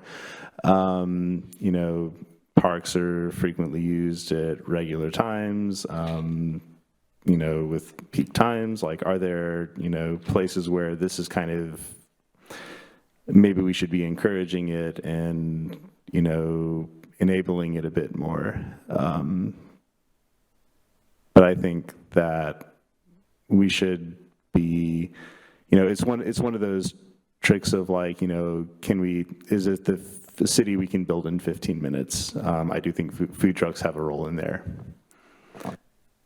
I would say too, I mean, we just recently talked about food trucks and put in this code, I mean, within the last Yeah, I would encourage the commissioners to look at, a couple years ago, we redid our food truck regulations. I would also say the notion that if you put in a food truck that it will disturb the business of the adjacent restaurant. I will lead you to the American Mall. And in the American Mall, you have several clothing stores. And in the American Mall, you have several pop-up stands. And in the American Mall, you have several restaurants. And they all, as a whole, feed each other. And so the notion that you have one restaurant and that's good economics, I would argue that all day long. No. And I'm just saying, I can guarantee you what the comments will be coming in, because I think people worry about it, but take Edmonds, for example. People go to Edmonds because the variety and the choice, and everybody profits because there's a selection for everybody to go down there, and there's a multitude of restaurants. So they help each other economically, even though, yes, there's competition, but they all strengthen each other by their location. And I would just add, it's sort of related to this retail clustering, the other point on this page, right, that creating that critical mass exactly can help all businesses that exist there. And I think from the policy standpoint here, understanding that the code already allows for this, but this from an economic development standpoint are there measures that the city can take to maybe spur more of this type of activity, and in particular in the short term when maybe there isn't already that permanently built ground floor commercial or other retail space within your town center? Are there opportunities to build more of that critical mass, that energy that will drive more of that long-term economic growth and development? And I do think that food carts or similar types of sort of temporary concentrations of food-related businesses are a pretty well-proven strategy that can lead to that more long-term growth. Definitely needs to be done carefully. Definitely needs to be done in partnership with your other businesses in the area. But when we talk about some of maybe the underutilized parking lots in your town center, that could be an avenue I think that is an avenue worth exploring, especially in the short to medium term. What I'm hearing from the commissioners here, at least, is that there's not any disagreement with that necessarily. It's that it needs to be considered carefully how it's implemented, though. Yeah, I think the key here would be, where where the location is going to be. Is it something that the city is going to permit, hey, set up in a parking lot on private property, go to it, we don't care, versus them being in the actual right-of-way where we do care. What are the impacts? There's only so much right-of-way, and there's a lot of different competing uses for it. Just in food trucks alone, some of the things that you have to take into consideration is, how wide the sidewalk is. I'm not quite sure, how Mountlake Terrace does it compared to like Seattle, but every street designation in Seattle has a minimum pedestrian clear zone requirement for its sidewalks. So that means anything that's going to go in there can't encroach on that pedestrian clear zone. So if the sidewalk is only 6 feet wide, you can't add anything else that's going to prohibit 6 feet wide of pedestrian activity. That's walking through with a minimum of a 3-foot straight path. That means 25 feet in each direction. You can't have anything encroach on that 3-foot wide swath. It has to be a straight on through, whereas the 6 feet can kind of meander. Obviously, Mountlake Terrace doesn't have those big of issues, but we do have issues with, we don't have a lot of on-street parking in our town center. It's mostly by parking lots. Food trucks primarily go on the street. What very little on-street parking there is, like say down by the brew pub. Well, that on-street parking was, designed and designated as, like a, short-term load zone type parking. So when you have a food truck plopped in there now the 200 residents that live in there have now lost their, that load zone designation because of food trucks popping in there. I'm just throwing that out as an example, and, it might not be 100% on the specifics there, but those are the types of things that you got to take in consideration when you're putting the food truck in the right of way or a food cart. We haven't even talked about food carts, but, plopping a food cart on the sidewalk versus allowing the truck. But, being on private property is completely different. I'm sure from a planning point of view, the city's going to have a lot of say into it. But in terms of a transportation and right-of-way impact, it's a little bit different. So I would just say something that, that will need to be brought into consideration, moving forward. Obviously, super short term, you can allow something as a trial, but I can guarantee you there's definite impacts that come with, where you put that truck. Do you think that's more of a policy decision, or is that like implementation?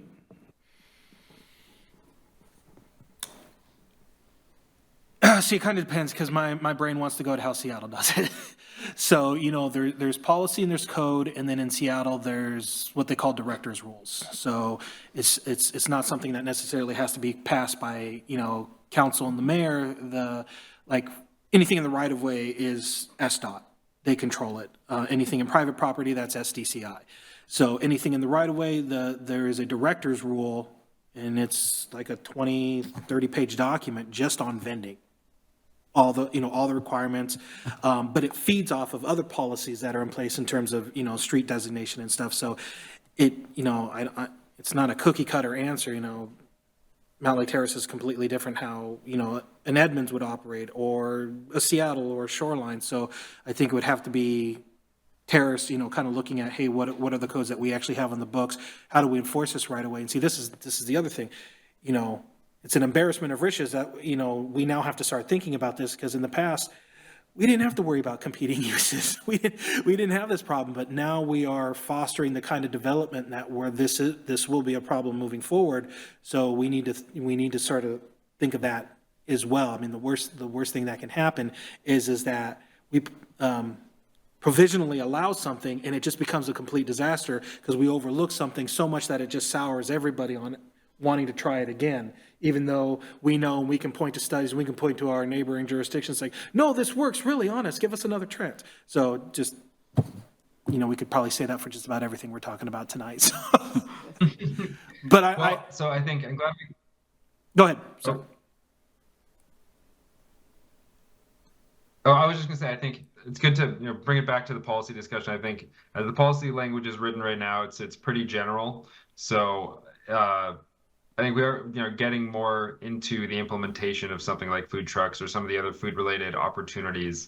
So as written, I think it provides for the flexibility for staff and the commission to continue to explore the best way to implement something like this.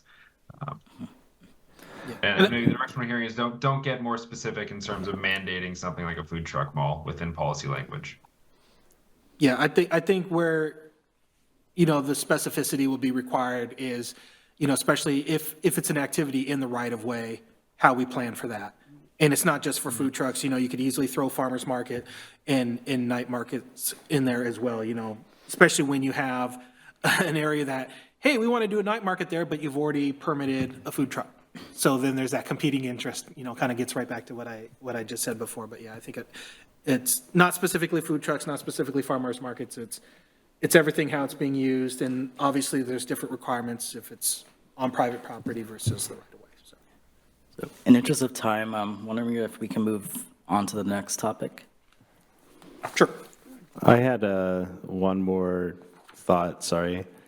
I think with retail clustering, we need to look at complementarity and sort of needs. We're proposing a few, existing and expanding a few existing retail centers here. One thing I've sort of missed from seeing in planning documents is like what kind of services we need in each of these nodes, what kind of services exist, and if there are services or other things that can build on what we have. For example, I've heard, some discussion about like, we've got Double D, can we get other food-based businesses there? Or maybe, Double D is sponsors, like as a part of a farmer's market we sponsor something that's complementary to their peak times. Like, I think complementarity and like a more specific way of identifying businesses that we need in each retail thing and businesses that exist and businesses that would support those businesses would be helpful to have as a policy.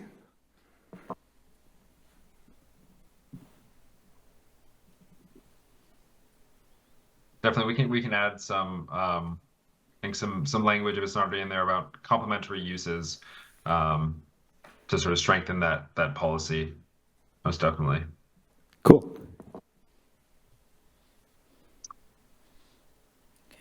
All right, John, I think the next slide then. Okay. So these are just the two sort of new topics. There were some comments related to this. Not too much disagreement or questions necessarily, but just to sort of point out both this commercial displacement and climate change related policies. Those are new requirements from PSRC and county policy guidance. But there's also a significant interest, especially related to commercial displacement and mitigating displacement of some of the legacy businesses, especially in the town center. So including policy language related to that had already been mentioned as an important thing, and it just so happens to also align with county and regional policy. I think some of these strategies that were identified here are already being identified in our economic development strategic planning process as well. I think the city is sort of already has them in mind in terms of some of the new improvements that are being planned in the town center. One of the pieces that was specifically called out by a comment was to perhaps have a call out or a section that identifies your anchor legacy businesses in the city, specifically within the element.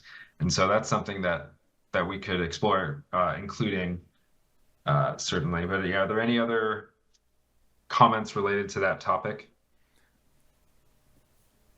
My only concern is that, we all probably can think of off the top of the head, the type of businesses that we're thinking of, as like, an anchor or a legacy business. But the problem is they could close up shop tomorrow. And then all of a sudden we've set up a policy that, specifically calls them out and they're not in existence in a week.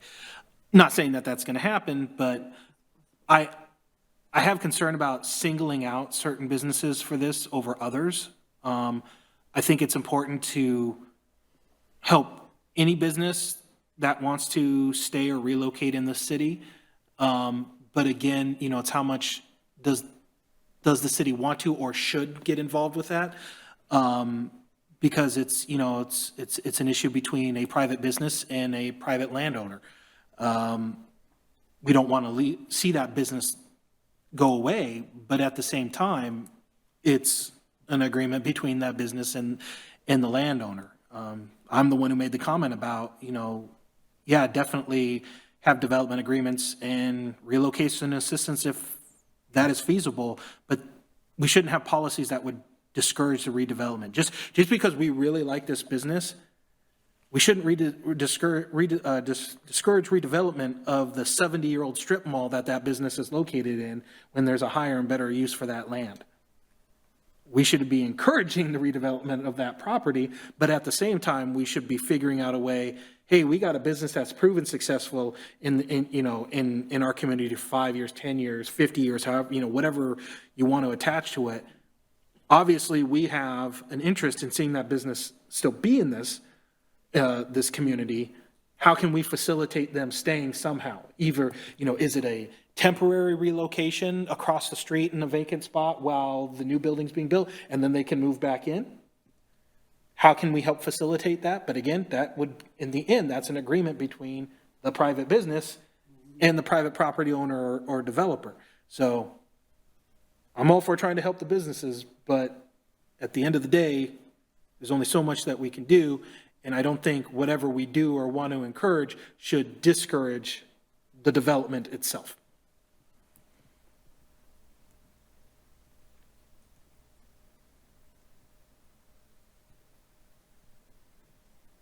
Any other thoughts related to that? In terms of the anchor business, to your point, I mean, we just need to look at what happened in Woodinville with the Mobax closing. So like cities can't just rely on these anchor businesses. So I would agree with that. And I think it's a good direction to not include any specific businesses within the comp plan document.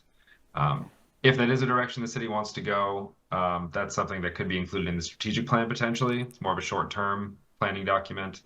But in general, I think that the policy direction in as written now is just for the city to be aware of this and, explore avenues that they can do within their purview to assist or prevent the loss of these businesses. But I think the comment around not discouraging redevelopment, I think the way that the policy is written now captures that. But yeah, unless there's other comments related to that. And I know at least for some of the comments that I made throughout the document, my comments might have been responding to someone else's comment, not necessarily the proposed policy language change. So I know on a couple occasions it was responding directly to a CPEG comment. Yeah. I think anti-displacement is important, but the specifics of how that is accomplished is going to be complicated. So I think it should be in there, but maybe we don't get too specific about it. Yeah, agreed. Now, there are things the city can do to help facilitate something like a development agreement or relocation. But ultimately, as was pointed out, it's sort of between a business and a property owner. So not getting too specific at the comp plan level makes a lot of sense. Yeah, I think the only thing we can really look at the comp plan level is making sure that the space exists for the businesses to exist. Like we're not, I think at the last meeting I suggested we look at some kind of conflict analysis or something like if all of our businesses become retail, then the businesses have no space to go. I don't think we're at risk of that, but like it is something to sort of be aware of at this level, I guess.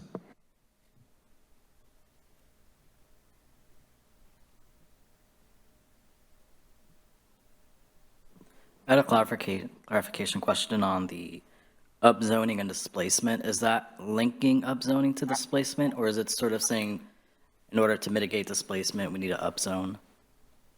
I don't recall who made the comment. I believe that was a comment by the vice chair. I think so too. I think that's why I read that. To me, it would read that by upzoning, it would encourage displacement of existing businesses. Would be the concern. We can clarify it. Yeah, that was my understanding of the comment as well, I think.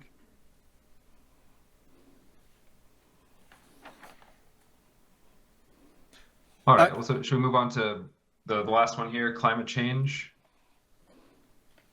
So I think this is really more of a clarification. I think this is one of the instances where another commissioner's comment sort of clarified the question. So how can a city plan for these impacts? I think through a lot of the land use and transportation infrastructure, plans and investments the city is making, those are the sorts of things that could have a direct impact on climate change. And so that's the language, the policy language is written quite generally. I think it is supportive in this regard in terms of just the direction and in terms of the things that the city can do through its investments to support and mitigate climate change impacts. There was some specific language around actions the city could take to modernize some of the municipal buildings. There are potential policy directives that can be pushed towards supporting businesses that are in climate change related fields. As written now, that's not, I don't believe that's how the policy language is currently written, but are there any other sort of questions or comments on this topic? I know I had a comment about the policies that and programs that consider climate change. Just because CPEG, the comment from them was they were unclear how the city can plan. So I kind of laid out a laundry list of what the city can do and is doing right now. So yeah. And that's an instance where it could just be something that's included as a brief description or call out within the element as well to clear up any of that confusion. Anyone else? All right. I do feel like climate change is replicated in a few of the other things. So some of these look like a modernized air conditioning and heat pumps, the smoke filters is something we should be doing, possibly in the building code and energy code. Yeah, I think those are good points of energy, maybe looking at how climate change policy might impact our economics or our businesses.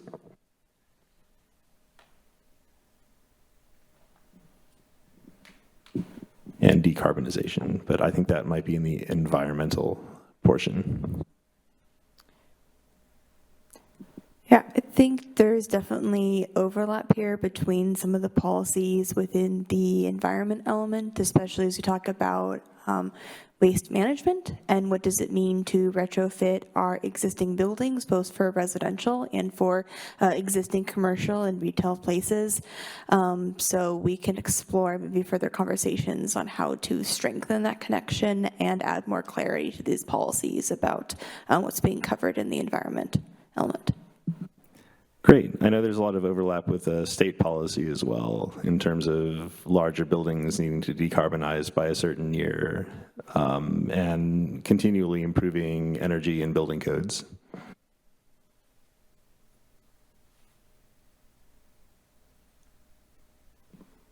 All right, are we ready to move on? I think so. All right, last page here, and this is just some sort of more open-ended questions or some clarifications. So there's a question around what are neighborhood commercial businesses as referenced in the policy language. Accessory commercial uses would definitely qualify as this, but in general, it's more looking at allowing for a business to operate perhaps in a previously residential building or within neighborhoods, as you see in some jurisdictions.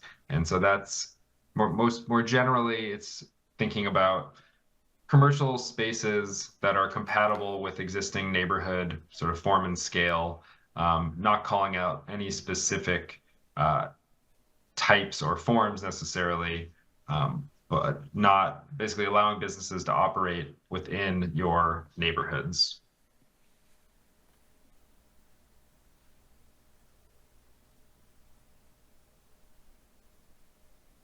So any questions about that? Or further questions? Do you happen to remember if who asked that, or was that a response to like a CPEG comment? It was a commissioner comment, I believe. I can't recall. I'm sorry, I don't have the exact distinct record in front of me right now on who it was, but there was just a comment on or a question on what that was referring to. That might have been mine, on support for small businesses, things like accessory commercial units in like a home-based business, for like a home-based business. Like I think Yonder Cider is the one that people kind of come up with a lot, where it was in a garage and like they had to make a specific provision in the Seattle zoning code that kind of allowed it after they were shut down by a complaint. Like, I think there are like policy changes we can make that sort of support these, you know, incubating businesses and things like that. Whether they serve the neighborhood or whether they exist in someone's house, like, I think that is like a policy decision that we should explore. Maybe we don't define it in the comp plan right now, but you know, I think the residential building code allows up to 500 square feet of use for like a accessory business of some kind. Is that something we can, you know, build on a little bit and maybe allow small garage businesses in the neighborhood, or expand on sort of what those businesses could be? That could be one way of encouraging economic vitality, sort of more of a grassroots kind of thing. And that's where our business incubator maybe looks less like a building, but more like a set of policies, and also like support that the city or the chamber, whoever, provide as sort of a business, and other organizations as sort of a business incubation strategy.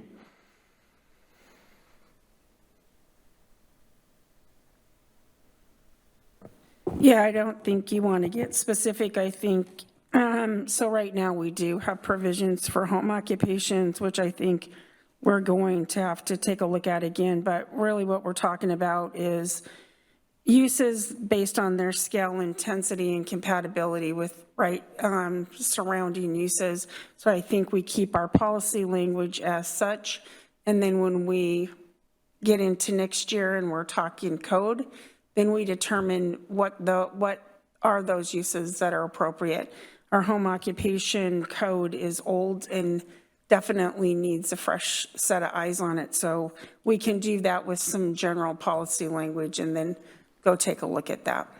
Yeah, in my mind, this is something that supports the policy rather than the policy itself. And just that we also allow for live-work units, which would fit in with this. Mm-hmm. All right. Move on to the next one. Yeah. So I think this is gonna toss it back over to you again, Christy or Jonathan. But there's a question on what is the city already doing to streamline permitting processes and reduce fees for businesses specifically? So I'd start with we've taken permitting, moved it away from paper filing to now it's electronic. I think that's helped with sort of streamlining and making more efficient processes for permitting review and intake. As far as reducing fees, we did revisit our fee structure, and so we have adopted our land use fees. Anything else to add to that? Yeah, I think, we just recently updated our fee schedule, and we're always cognizant of the time it takes us to review things. So in some cases, we've increased fees. In other cases, we've reduced fees. So we're always trying to look at that with the equity lens of how much time is it taking us to process things. I think we've continued to improve our development review timelines, where it was taking several months to get through the process previously. I would say for fees, when we talk to the development community, fees are not as big as time. Time is what everyone talks about, and so our focus has really been on improving our development review process and meeting timelines that are more aggressive than some of our other competing cities. So that's what we're trying to focus on. We still have to pay people. We still have to have a budget in the city where we can actually pay for all these things. So we're not trying to gouge anybody, and we're trying to keep those fees in the ballpark of what it takes to review that. And then like Jonathan said, we've been implementing software that has taken us from everything being submitted paper into continuing to improve that software and then also our processes. So I think all of those things are continuing to streamline and improve what we're doing at the city.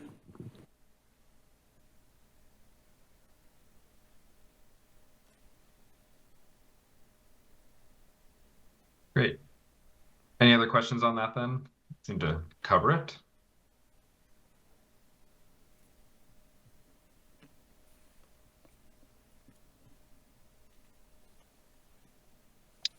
All right, so the next one here is just about planned public realm improvements in the town center. Suggestion to include as a call out in the element of what these actual improvements are. I know these are documented within the town center sub-area plan. So this is I guess a question to commissioners. Do we feel this is necessary to include a specific call out related to such?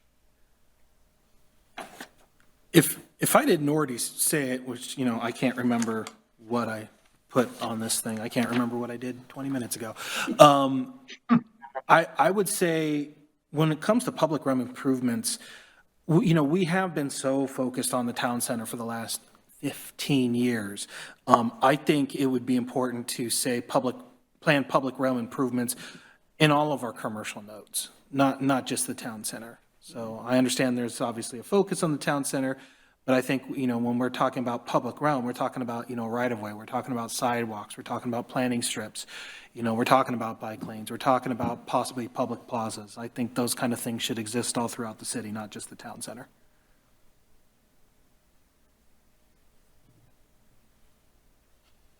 All right, so we broaden some of the policy language to ensure it's not strictly focusing on town center in terms of public realm. And I think, I know we have some other policy language related, to infrastructure improvements to connect or support business growth, connecting other commercial nodes. But in this case, this is under goal 3, which is sort of calls out the town center a little more specifically. And so this particular policy, I believe, is focused on sort of continuing to implement those public realm improvements in the town center. So maybe make sure there's another policy that refers to public realm improvements in other commercial nodes and throughout the city as well. Yeah, I think I made that comment several times under the different things under goal 3, basically strike out town center and replace it with all commercial nodes. I would just caution too of getting specific with the actual call out. So in town center, we were very specific because we lacked engineering standards for the city. So we wanted to be very deliberate. But what happens if you are overly deliberate in your comp plan, then when you go to modify your development regulations, you have to amend your comp plan. And I think we want to make sure that we have good goal and policy language in our comp plan, and then we're making sure that we address those specific standards in our development regulations. So although we did it in town center, I would encourage us not to necessarily continue to do that, but encourage us to say, let's get our act together and let's get development standards in place that address these things, right? Because then that gives where we're not having conflict and having to go through a whole, we have to go through a state review, but then it really limits us from amending our comp plan when maybe we need to address a development standard and it's not in that annual amendment cycle and that type of thing. So I think let's address it, and I agree with Chair Batista. It really needs to be throughout our community, not just town center. We have a whole community we need to think about here.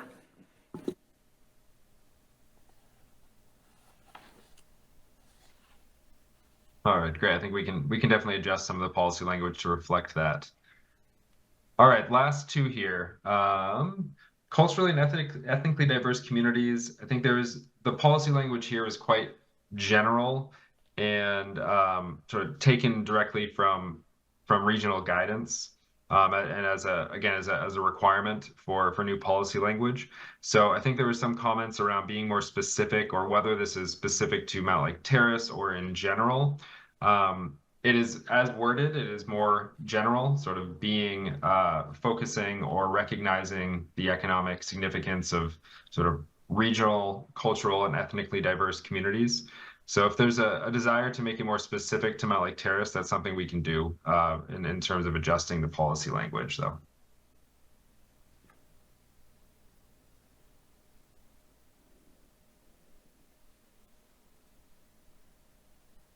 Any further comments on that?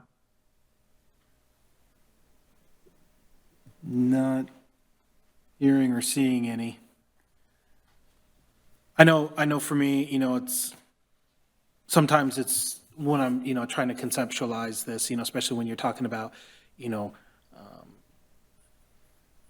taking a group that may have like a regional identity and then distill that down to how that interacts with the city proper. It's a little, how I view certain, I don't want to say, viewing it through lenses, but, when I think, when I think of like regional cultures, are we just talking like, it's just, like the regional culture of, being from Washington or being from the Puget Sound, or we, a lot of people, consider that to be, our native population. But again, is their their population, that native population and cultural identity is of a people and of a region. It isn't specifically dialed down to, that native population within the city boundaries of Mountlake Terrace. So the city's full of different, a wide variety of people of different backgrounds, different cultural identities, but how they express those are going to be different from one person to another. And is it something that is of a critical mass that exists within the city itself, or you are in the city, you're part of our city, you're part of our community, but in terms of how you identify as a,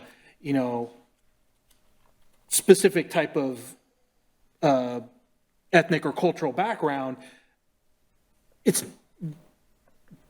being in the city doesn't necessarily have any kind of effect or change on that. So, I understand that some of these policies were being forced to, I don't want to say forced, that's a bad word. The state has changed the law, and we now have to provide specific policy language, but I think in some cases, it's hard to provide policy language at such a micro level when we're talking of a macro identity. Mm-hmm. So for me, I know I probably didn't have much comment on there because I'm like, I don't know how to comment.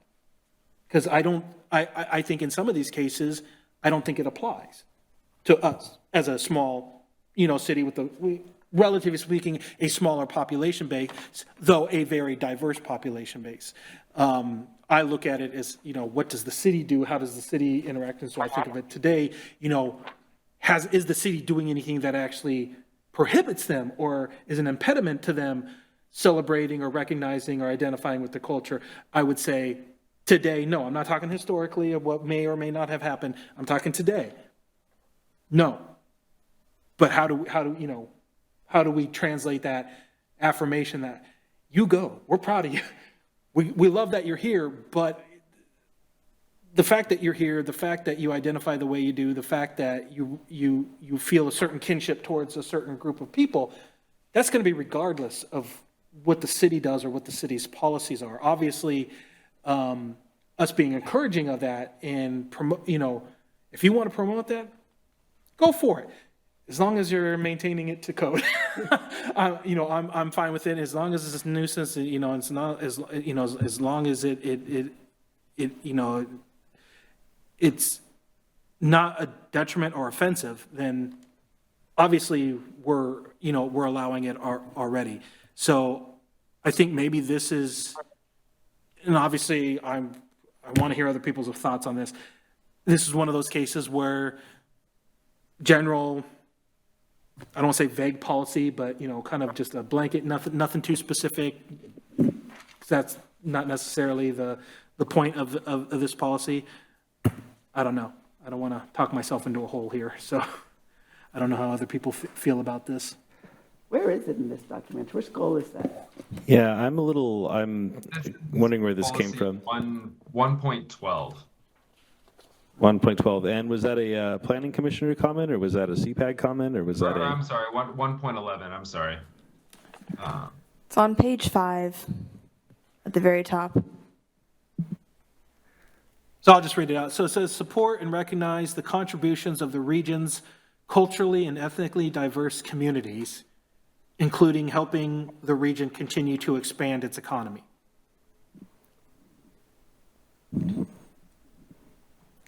Were there a planning commissioner or CPAG comments on this that stimulated these questions? There was a comment on curious what this would be as action items. More specific language here could help. I think was one of the comments we received. Sounds like something I would write. Yeah, it's Stinson. Oh, that's okay. Yeah.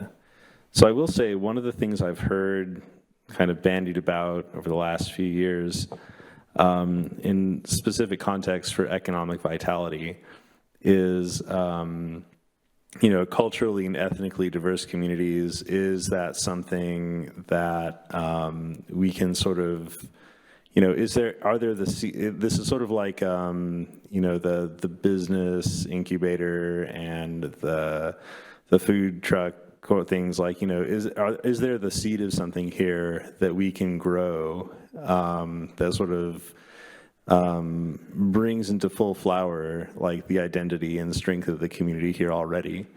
If there are sort of emerging like, nodes of like, specific, cultural and ethnic diversity, is that something that we can identify and grow and, that helps our economic vitality? I think, Edmonds on Highway 99 has made their international district, for example, which I think supported something that may have already been there, but they gave a specific identity to it. So that is something I've heard maybe random comments about here and there, if that's something that gives us, an advantage, if that's something we need to pay more attention to. So I went back to, because this is very much a policy that is baked into the guidance we're receiving from PSRC, is they establish what does it look like to address some of these issues at a regional level, because, we have populations that live in Mountlake Terrace, but we are all part of a broader community that exists throughout the Puget Sound. And so it really is stemmed in this idea that as a whole region in Puget Sound, we've become greatly more diverse than we were 15, 20, 30 years ago. And that is a strength that can be utilized as part of the regional economic strategy. And so some of the opportunities that are just identified here are, being able to attract regional and global talent to the city, to have more diverse perspectives when it comes to what does it mean to provide economic output and recognize and work with the tribes with their historic role here, and maybe it's something that connection could be strengthened. And various different strategic responses, which, David, I don't know how much of this might overlap with any conversations that you're currently having on the Economic Development Strategic Plan, but, looking to work or encourage with immigration and sort of what does it look like to support workers who are here on visas, encouraging leaders to support and make sure that there aren't barriers to discrimination within the economic development world based on, any one of, the protected or may yet not be protected ways people identify.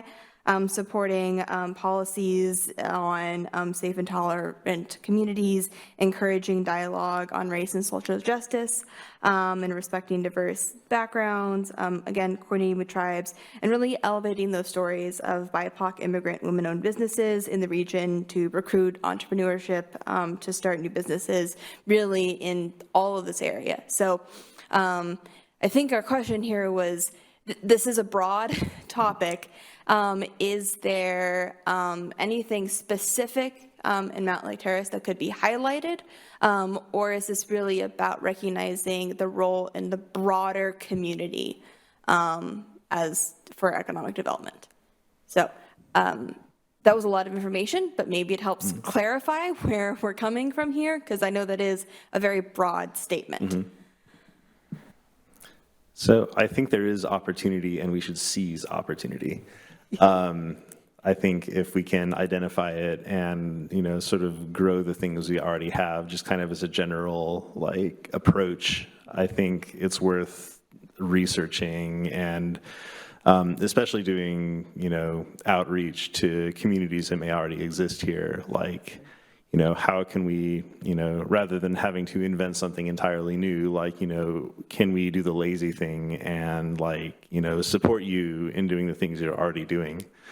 I don't know what that looks like in terms of policy, because I feel like there's probably a whole bunch of other infrastructure that sort of needs to exist there, right? We need to know who's doing I guess specifically from an economic vitality standpoint, we should understand, a bit more, I think, about, what the communities are, what the needs are, sort of what the seeds are of the potential for that growth and how those needs can be met. I don't know what that looks like in policy and who does what, but yes, let's do it. Well, I think from a policy standpoint, we can adjust this very broad language to maybe say, sort of initiate that what you just spoke to, Commissioner, explore ways the city can explore the ways they can identify or support existing culturally and ethnically diverse communities within Mountlake Terrace so that they can expand upon their economic opportunity or something to that vein, which sort of gives the policy direction to do what you were just saying. Continue to engage with and understand better how the city can support and develop strategies to do that. I like that because it's directive. It's not, just we should do it. It gives us something we can do to actually do it. So I think that's good. Yeah. I was going to say that to simplify, we just remove the regional context and focus it in to be city specific. And then to me, what I feel like this policy speaks to is sort of the innovative nature of culturally and ethnically diverse communities and what they bring to a city in terms of economic development, small business. So really creating a community that's diverse and open to, new ways of life, basically. So. That sounds like it touches on DEI Commission already to me. Is it another one of those collaborative cross-functional things? I mean, this is like some of the park stuff we were talking about before. Sounds like it's not planning commission alone. It's also working with these other commissions that are more honed in to some of these topics. I do feel like I want to hear from DEI more. We need updates or roundtables or something. Yeah, because I think they're the only ones I know. I don't know, maybe the parks don't either.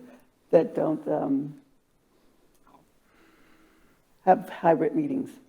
Have to be here. Because I was trying to attend, and I'm like, oh, I have to be in person. Yeah, so they seem to be pretty active, so I'm missing out because I'm not there in person. We have presented so far the land use and housing policies to DIC.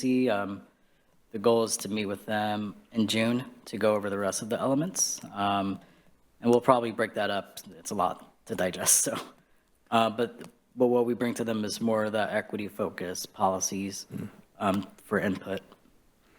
Yeah. Looking back on the process, I wish this had been more of a dialogue with DEI. Like, I think we've got CPAG, and, you know, it's as much of a dialogue as two organizations that don't meet in the same room at the same time can be.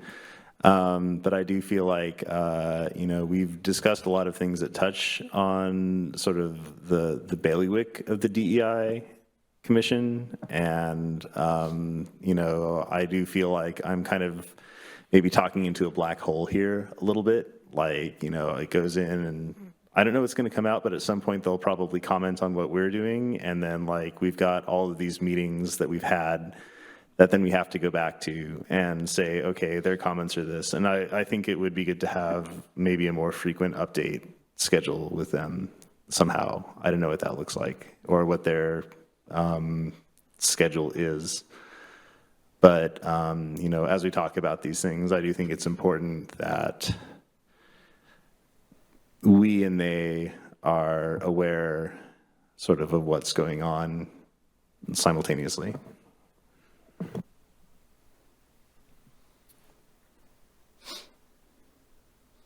Okay, we're past 9:30. Yeah, And we've got a lot to get through, so Oh, wow.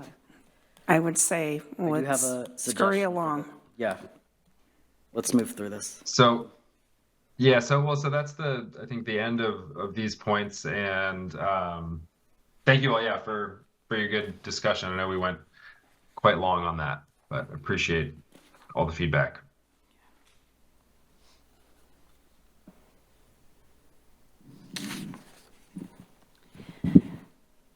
So as we move through our element review process, we are starting out our review and our process through the review for the transportation element. So today we're going to be walking through the purpose and the proposed goals for the transportation element, and then at our next meeting, we'll be on May 13th, be distributing those for Planning Commission review, and on May 28th, we'll be having the discussion on those policies in this room. So, but as we go through our introduction, though, we wanted to give an overview of the purpose and, again, run through the goals that have been proposed for the transportation element. The transportation element is the chapter of the plan that guides development into the transportation network, and that transportation, that includes transportation for everyone. So we're talking about walking, we're talking about rolling, biking, riding, transit, driving, we're talking about freight, we're driving about buses and light rail and kind of all the different ways people are moving and need to move goods and people around the city. There's a pretty extensive existing conditions of the transportation network that is being done through the transportation master planning process. Will feed into the draft environmental impact statement as well. And that's all kind of happening in the background as we move forward with the goal and policy review. But this plan will, you know, develop the transportation network for all of these different modes, suggest improvements for how the transportation system will work in the future. And these goals and policies will help guide future decisions in the city, as well as how the city prioritizes different project types, and we'll also get into funding as well. So we have 5 draft goals for the transportation element. We started with, I think, 11. So these have been just through a lot of different rounds of review to get to just a nice, you know, 5-step hierarchy of the goals of the transportation element. These are still in draft. So we're still, you know, if there's any comments or if we have any other, you know, ideas in review, we'll be going through that process. So our first goal is to enhance safety and connectivity of Mountlake Terrace's transportation system for all users, regardless of mode and ability. Number 2 to increase the climate resiliency by promoting sustainability, reducing pollution, and supporting clean air and water. So looking at the sustainability and resiliency side of the transportation network. Number 3, to provide multimodal opportunities for people driving, walking, biking, and using transit. So what does it look like for mobility for multimodal transit, active transportation, those who, people getting around the city. And then number 4, to make transportation decisions consistent with community and regional needs, including freight mobility. So looking at transportation not sort of at a local level, but also as part of the regional model. Freight is a really big thing that we want to make sure is included. There's a new sort of higher level topic that we want to make sure is included in the policy levels here. So how are we supporting all those businesses? We need a way to move freight and services and delivery vehicles through the city. And then number 5 here, to effectively manage and maintain transportation assets. So monitoring, funding, maintenance, kind of all those pieces get wrapped up into number 5.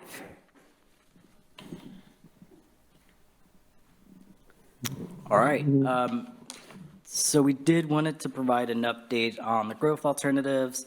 You'll remember last meeting we held a discussion on the initial growth alternative assumptions. It was decided that the alternatives 2 and 3 were a little bit too aggressive, so we sort of tailored that down a bit. So we have moved forward with what we're going to present, and these numbers have been forwarded to our transportation consultant who's starting on the analysis for the draft environmental impact statement. So again, these are 3 alternatives. They still remain the same in terms of the focus. So we have the meeting the growth target alternative, and then sort of the longer range growth alternative. And so, Sierra, do you want to quickly summarize what's changed? Yes, so we have 2 new maps that we're showing here today that illustrate the 2 bookends of our analysis. We have our low end with alternative 2, and we have our high end with an alternative 3.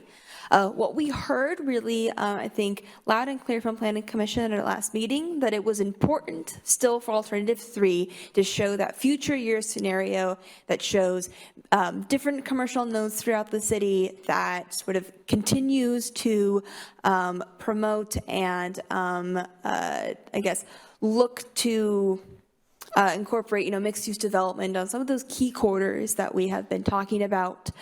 But there is an opportunity to dial that back a little bit so that we are hitting a growth target population number that was a little bit more in line with what could be expected over the growth period at a very high level. So you are still seeing in alternative 3, a very high capacity for mixed-use development around the light rail station, as well as the south end on the border with Shoreline. You're still seeing a mixed-use node at the Cedar Terrace commercial node, as well as mixed-use development in Cascade View along those key bus corridors, as well as along 212th. But we've dialed it back a little bit, so we're not just wholesale putting 6 to 8 stories everywhere, but we're putting 6 to 8 story development on some of those key existing commercial properties and expanding the capacity for that 6 to 8 story mixed use on those key roadways. We've also, at the 220th interchange with I-5 on the east side of the freeway, dialed back the capacity for a 6 to 8 story development, alternative 3, to just what is already mixed-use development. This already allows multifamily development. This tightens up that node a little bit, but still adds plenty of a capacity to create a commercial center or neighborhood center. And we've kept the commercial node that runs down 44th because that was a key corridor. And we've also allowed for mixed-use development at 3 of those existing large multifamily condo developments. So you'll see one of those larger sites up in Melody Hill, one of those larger sites along near Lake Ballinger, near Lakeview Drive, and over on Cedar Way 44th to just allow for the modeling and our long-range plan to show many different commercial nodes around the city. We've kept transitional and higher density middle housing along all the bus lines. It's just been dialed back a little bit. So instead of looking at 4-story multifamily, we're looking at that higher density middle housing. So looking at 4 to 6 to 8 plexes along those bus routes and expanding the capacity for 4 plexes into single existing residential neighborhoods. So, and then really on alternative 2, we're dialed everything back just a little bit again, but you can see that we're still keeping those key mixed-use nodes throughout the city. So in Melody Hill, in Cascade View, at the 220th intersection, at Cedar Terrace, south of the town center at the shoreline border and around the light rail station, and expanded the capacity for 4 plexes throughout the city along those transit lines. Still, we have not developed or established what that preferred land use alternative is, but this was a ratio that got us closer to some good population numbers for all our alternative analysis. So on our next slide here, you'll see that we have our 2044 target, our no action capacity, our alternative 2 capacity, and alternative 3 capacity. And you'll see that in the no action, again, we're not meeting housing and population, but in alt 2 and alt 3 we are. And really, if you look at that population line, you'll note that in alt 3, we're very close to that 2044 target population, just about 4,000 or 5,000 over, and at that 35 to 40,000 population mark, and then in alt 3, we are just about 20,000 over at that 54,000 mark. So this felt like it was very aligned with the Planning Commission comment we had received at our last meeting. And then same here with our HB 1220 analysis.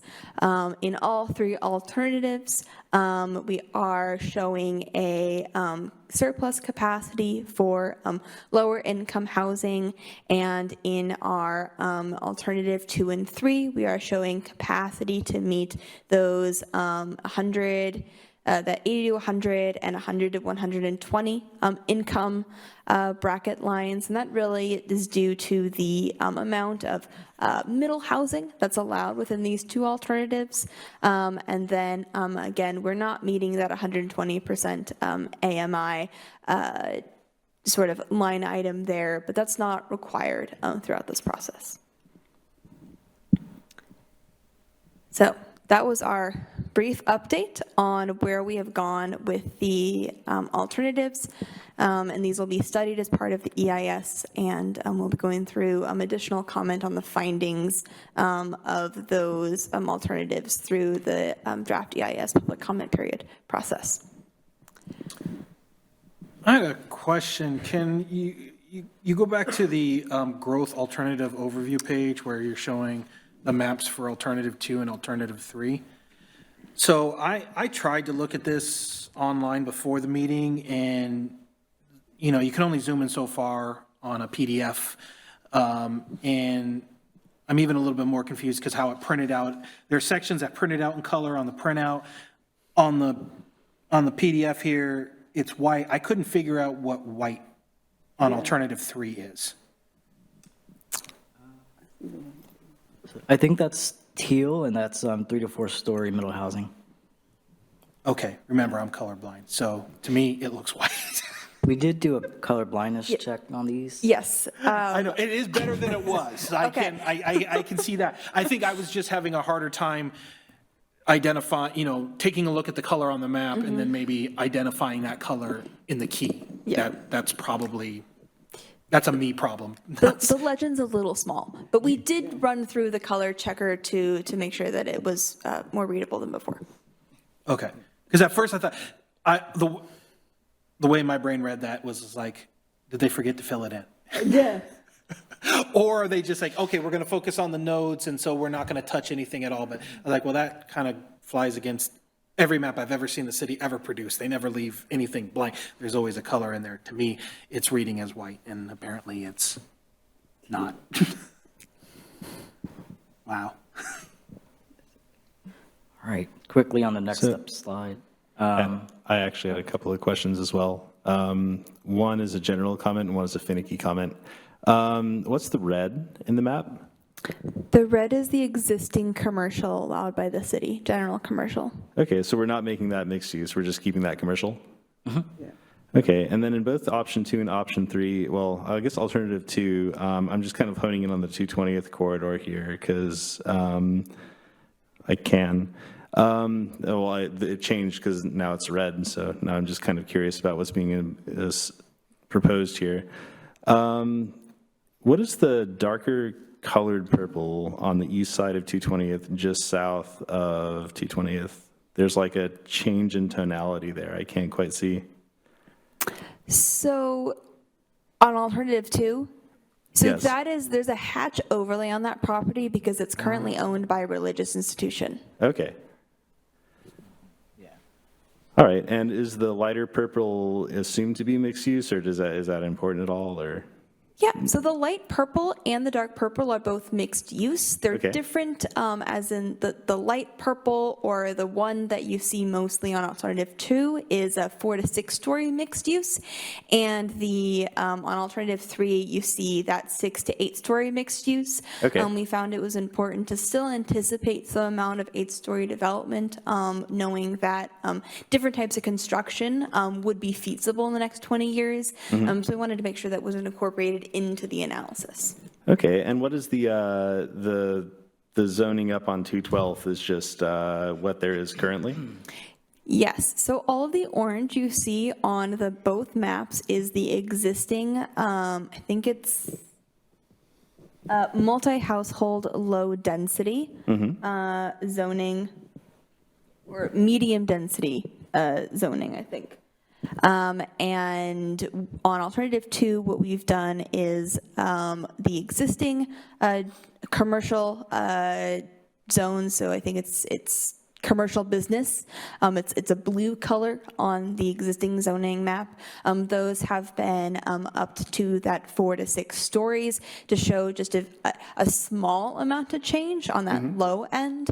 And then alternative 3, at our high end of change, those existing commercial business properties where you see like the 7-Eleven and the Safeway, those have been upped to 6 to 8 stories. And as we've talked sort of about the vision for a cascade view, we kept those corridors, so running down, I think that's 52nd and 44th, that's all 4 to 6 story mixed use.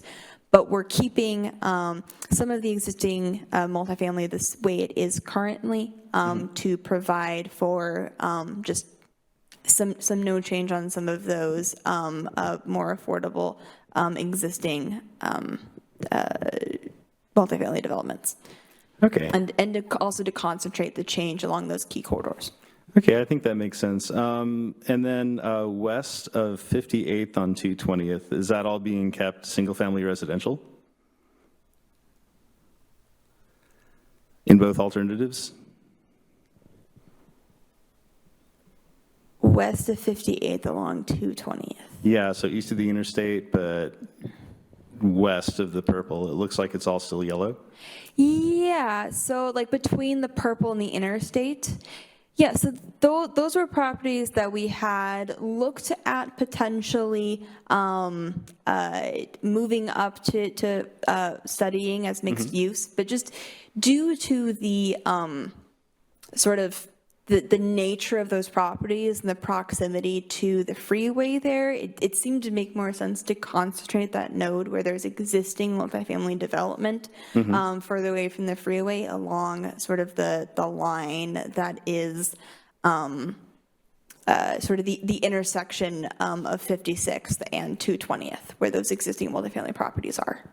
Okay, when we were talking about sort of expanding that, my impression was that 220th would be more of like a linear main street. So, you've got Terrace west of the interstate, Terrace east of the interstate, like 220th is kind of a width and like busyness where it kind of supports that as sort of a continuous street. For alternative 2, my suggestion would be to sort of move the mixed use from south of 220th up to there. And then alternative 3, kind of extend that along the 220th corridor. Because I think that, when I picture this neighborhood, I think of it as kind of centered on 220th, where it's already there. So I don't know if that makes a difference here, though. Like, is that too fine of a detail for this purpose? Well, to clarify, these are the alternatives we're moving forward with. So at this point, there's no sort of changing. But when we get to the point where we're selecting a preferred alternative, it can be anywhere between these bookends. And we have to wait until the analysis is done to really determine that. Okay, but that fine of a detail, making 220th kind of more of a main street, does that matter at this point? I could jump in and say that if we're talking about just including basically that extra stretch of 220th there, it would make a pretty minor difference to the numbers just in terms of how it would be modeled, especially because the available acreage there is pretty minimal compared to the other portions there. Okay. So for the modeling purposes, yeah, I don't think it would make a big difference. Okay, cool. Well, that was a very fine detail then. So I will say what we do have on the maps is like 2 like full blocks of development here in this scenario for mixed-use development, as well as that stretch along 56 down by the Evergreen Playfields, which would also see mixed-use development as well. So I'm just kind of curious, again, colorblind. You said, so red is commercial, and where it was existing commercial, you're proposing no change. So again, colorblind. When we're talking about Melody Hill, on the south side of 220th, I see a big red blob. And that area is right adjacent to where we, in our pie in the sky dreams, would have another light rail station. And I just wonder, having it just be strictly commercial and not mixed use is necessarily a good thing, or am I interpreting what red means incorrectly? I think if you want it as a provisional station, you wouldn't zone it either one, because you're essentially saying you don't want mixed-use development to go there and you don't want commercial development to go there if you want it to be a provisional station in the future. Would that be correct? I just want the station. Well, I think, we can go forward with these, like Jonathan and Sierra are saying, these are bookends to study. And as we get closer to picking out a preferred alternative, I think whatever you're allowing on that site could potentially be developed there. So if the Planning Commission is going to forward a recommendation that they only want a provisional station there, then the zoning's going to have to change either way. Well, I guess what I'm saying is not necessarily stopping the station itself going in, but to having the type of adjacent land uses that would support and make most sense next to the station. And I see there is no difference between alternative 2 and alternative 3. It's just the same. And to me, I'm seeing red, but I'm like, well, I know there's residences up there too. So maybe it's the fact that the map is so small, combined with the fact that I have a hard time obviously distinguishing between some of the colors. But I guess the point is that there's a lot of finite detail that we normally go through as a planning commission when we're talking about zoning changes. This has just kind of been an overview that, the consultants have done within talking to city staff and, said, hey, here's 1, here's 2, here's 3. Oh, no, 3's too big. We're going to change the sizes. But we haven't had the type of discussion that we normally have on the level of detail. So obviously this has to go to the further analysis and traffic. But when it comes down to it, when we're talking about these sub areas separately, we might be changing some of this anyway. Correct. Okay. And We're they not would- wedded to this. This is a general concept, but like, I can't even see, I mean, and I tried at home too, zooming in on the map. I couldn't figure out why some color, why the color wasn't continuous in some places. I'm assuming it's because there's some sort of weird axis with that parcel. I don't know. I just couldn't get the type of detail that I'm used to when we're talking about zoning changes. Yeah. I will say these are not zoning changes. They are alternatives to be studied as part of the environmental impact EIS to show what kind of growth the city could accommodate with this type of land use in these areas over the next 20 years, where there can be the picking out of a preferred land use option and then further refinement of zoning from that. So that is not exactly where we are in the process, but which is why it's been kind of more of an overview, so we can gather the feedback that we need from you to move these alternatives forward with the process. Yeah. And I will say both in Alternative 2 and Alternative 3, there's a significant amount of mixed-use development that's being placed on some of those existing multifamily properties up there, sort of on the north side of 220th. So there is the inclusion of that kind of development in this area, just not as extensive as it was in our first round to get us to a more reasonable population and housing number. So there might be considerable change, or not considerable change, there might be a fair amount of change between this and the zoning map that we eventually come up with. But it's not like we're kind of looking at the general area of the total amount rather than like whether this parcel or that parcel is this or that in general for the EIS. This will all be rolled up into at a TAZ level, which is more of a higher level of review. That's a transportation analysis zone.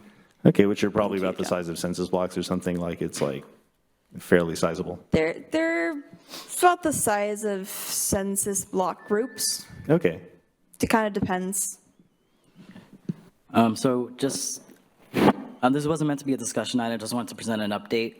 So in terms of next steps, so our next meeting is May 13th, where we will be distributing the transportation element goals and policies for review, and then also introduce the utilities and capital facilities element. And on May 28th, we'll have that discussion on transportation element goals and policies, and then distribute the utilities and capital facility element goals. And that's it. Did we need to make any kind of formal recommendation about the public comment that we received earlier, or is that just sort of inferred from the decades of me asking for the same thing? I'm not understanding the question. Oh, so the public comment that we had about adding the some sort of pedestrian bike or any kind of crossing, over 220th or 228th, you mentioned something about, bringing it up later in the meeting if we wanted to make a formal recommendation. Do we need to make a formal recommendation to have this added as our general planning policy, or is what was suggested, is that already covered in what these goals and policies are going to be? It hasn't been covered. I mean, you can ask that be covered in your general goal and policy language with affirmative direction from the Planning Commission. But that would be under the transportation goals and policies that we're going to get next Yep. week, right? Yep. Okay, so we can wait I'd until put it there, next yeah. week. Okay, good. I just wanted to make sure, because you had mentioned something Yeah. about bringing it up later in the meeting. I just want to make sure we aren't missing an opportunity if we even needed to take the opportunity. Yeah. Or if it's already going to be there in the first place. Okay, so we're done with item number 5 then. Item number 6, Director's Report. So just a couple of things for everyone. This past Saturday, we had the boards and commissions recognition event, and a couple of the commissioners, Commissioner Betcher and Thompson, were available to attend that, so I appreciate that. Thank you. I think it was a nice event Saturday for the various boards and commission volunteers. There's also Arbor Day cleanup, where quite a few folks showed up and volunteered time. But on, in front of you, for the folks that weren't able to make it, is a certificate of appreciation from the city council. Did those get put in front of everyone? Okay, and we'll make sure the other commissioners get their copy. And the mayor forwarded her thanks on behalf of the council. There was 5 council members that were present as well at the event on Saturday. So thanks everyone for your time and talents and comments and making everything that we do better. And also this Saturday is the council retreat. So the council will be meeting with staff, leadership staff, and they'll be going over what their goals are for 2025 and 2026, and also their budget priorities as well. So that will be used as a guidepost for us moving forward with the Planning Commission for our work programs and what we're looking at for the next couple of years as well. We'll present what our priorities are, and I'm using what we have done as a work plan, and then also department priorities, which is some of the things that we talked about, which is improving software and our permitting systems, in addition to redoing our development code and zoning and all host of other things once we complete the comp plan update. So more work ahead for everyone. And that's it, unless anybody has any questions. Is the council retreat open to the public? It is. I know it's at St. Andrews in Bothell or Kenmore or wherever. Oh, it's not here? It's not here, no, at the city. But yes, it's open. It's open to the public. Oh, okay. I went to one once and it was just at the interim city hall, so. A long day. It was a very long day. Yeah.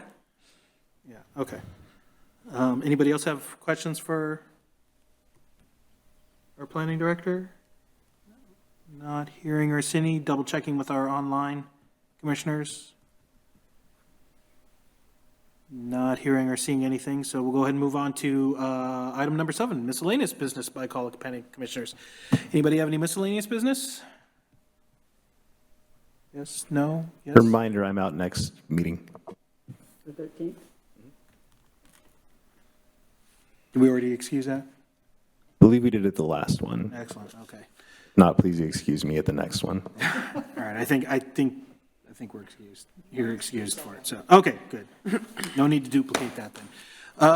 Okay, I'm not hearing or seeing any other miscellaneous business by call of planning commissioners, so I'll go ahead and declare this meeting adjourned. Thank you very much. Thank you.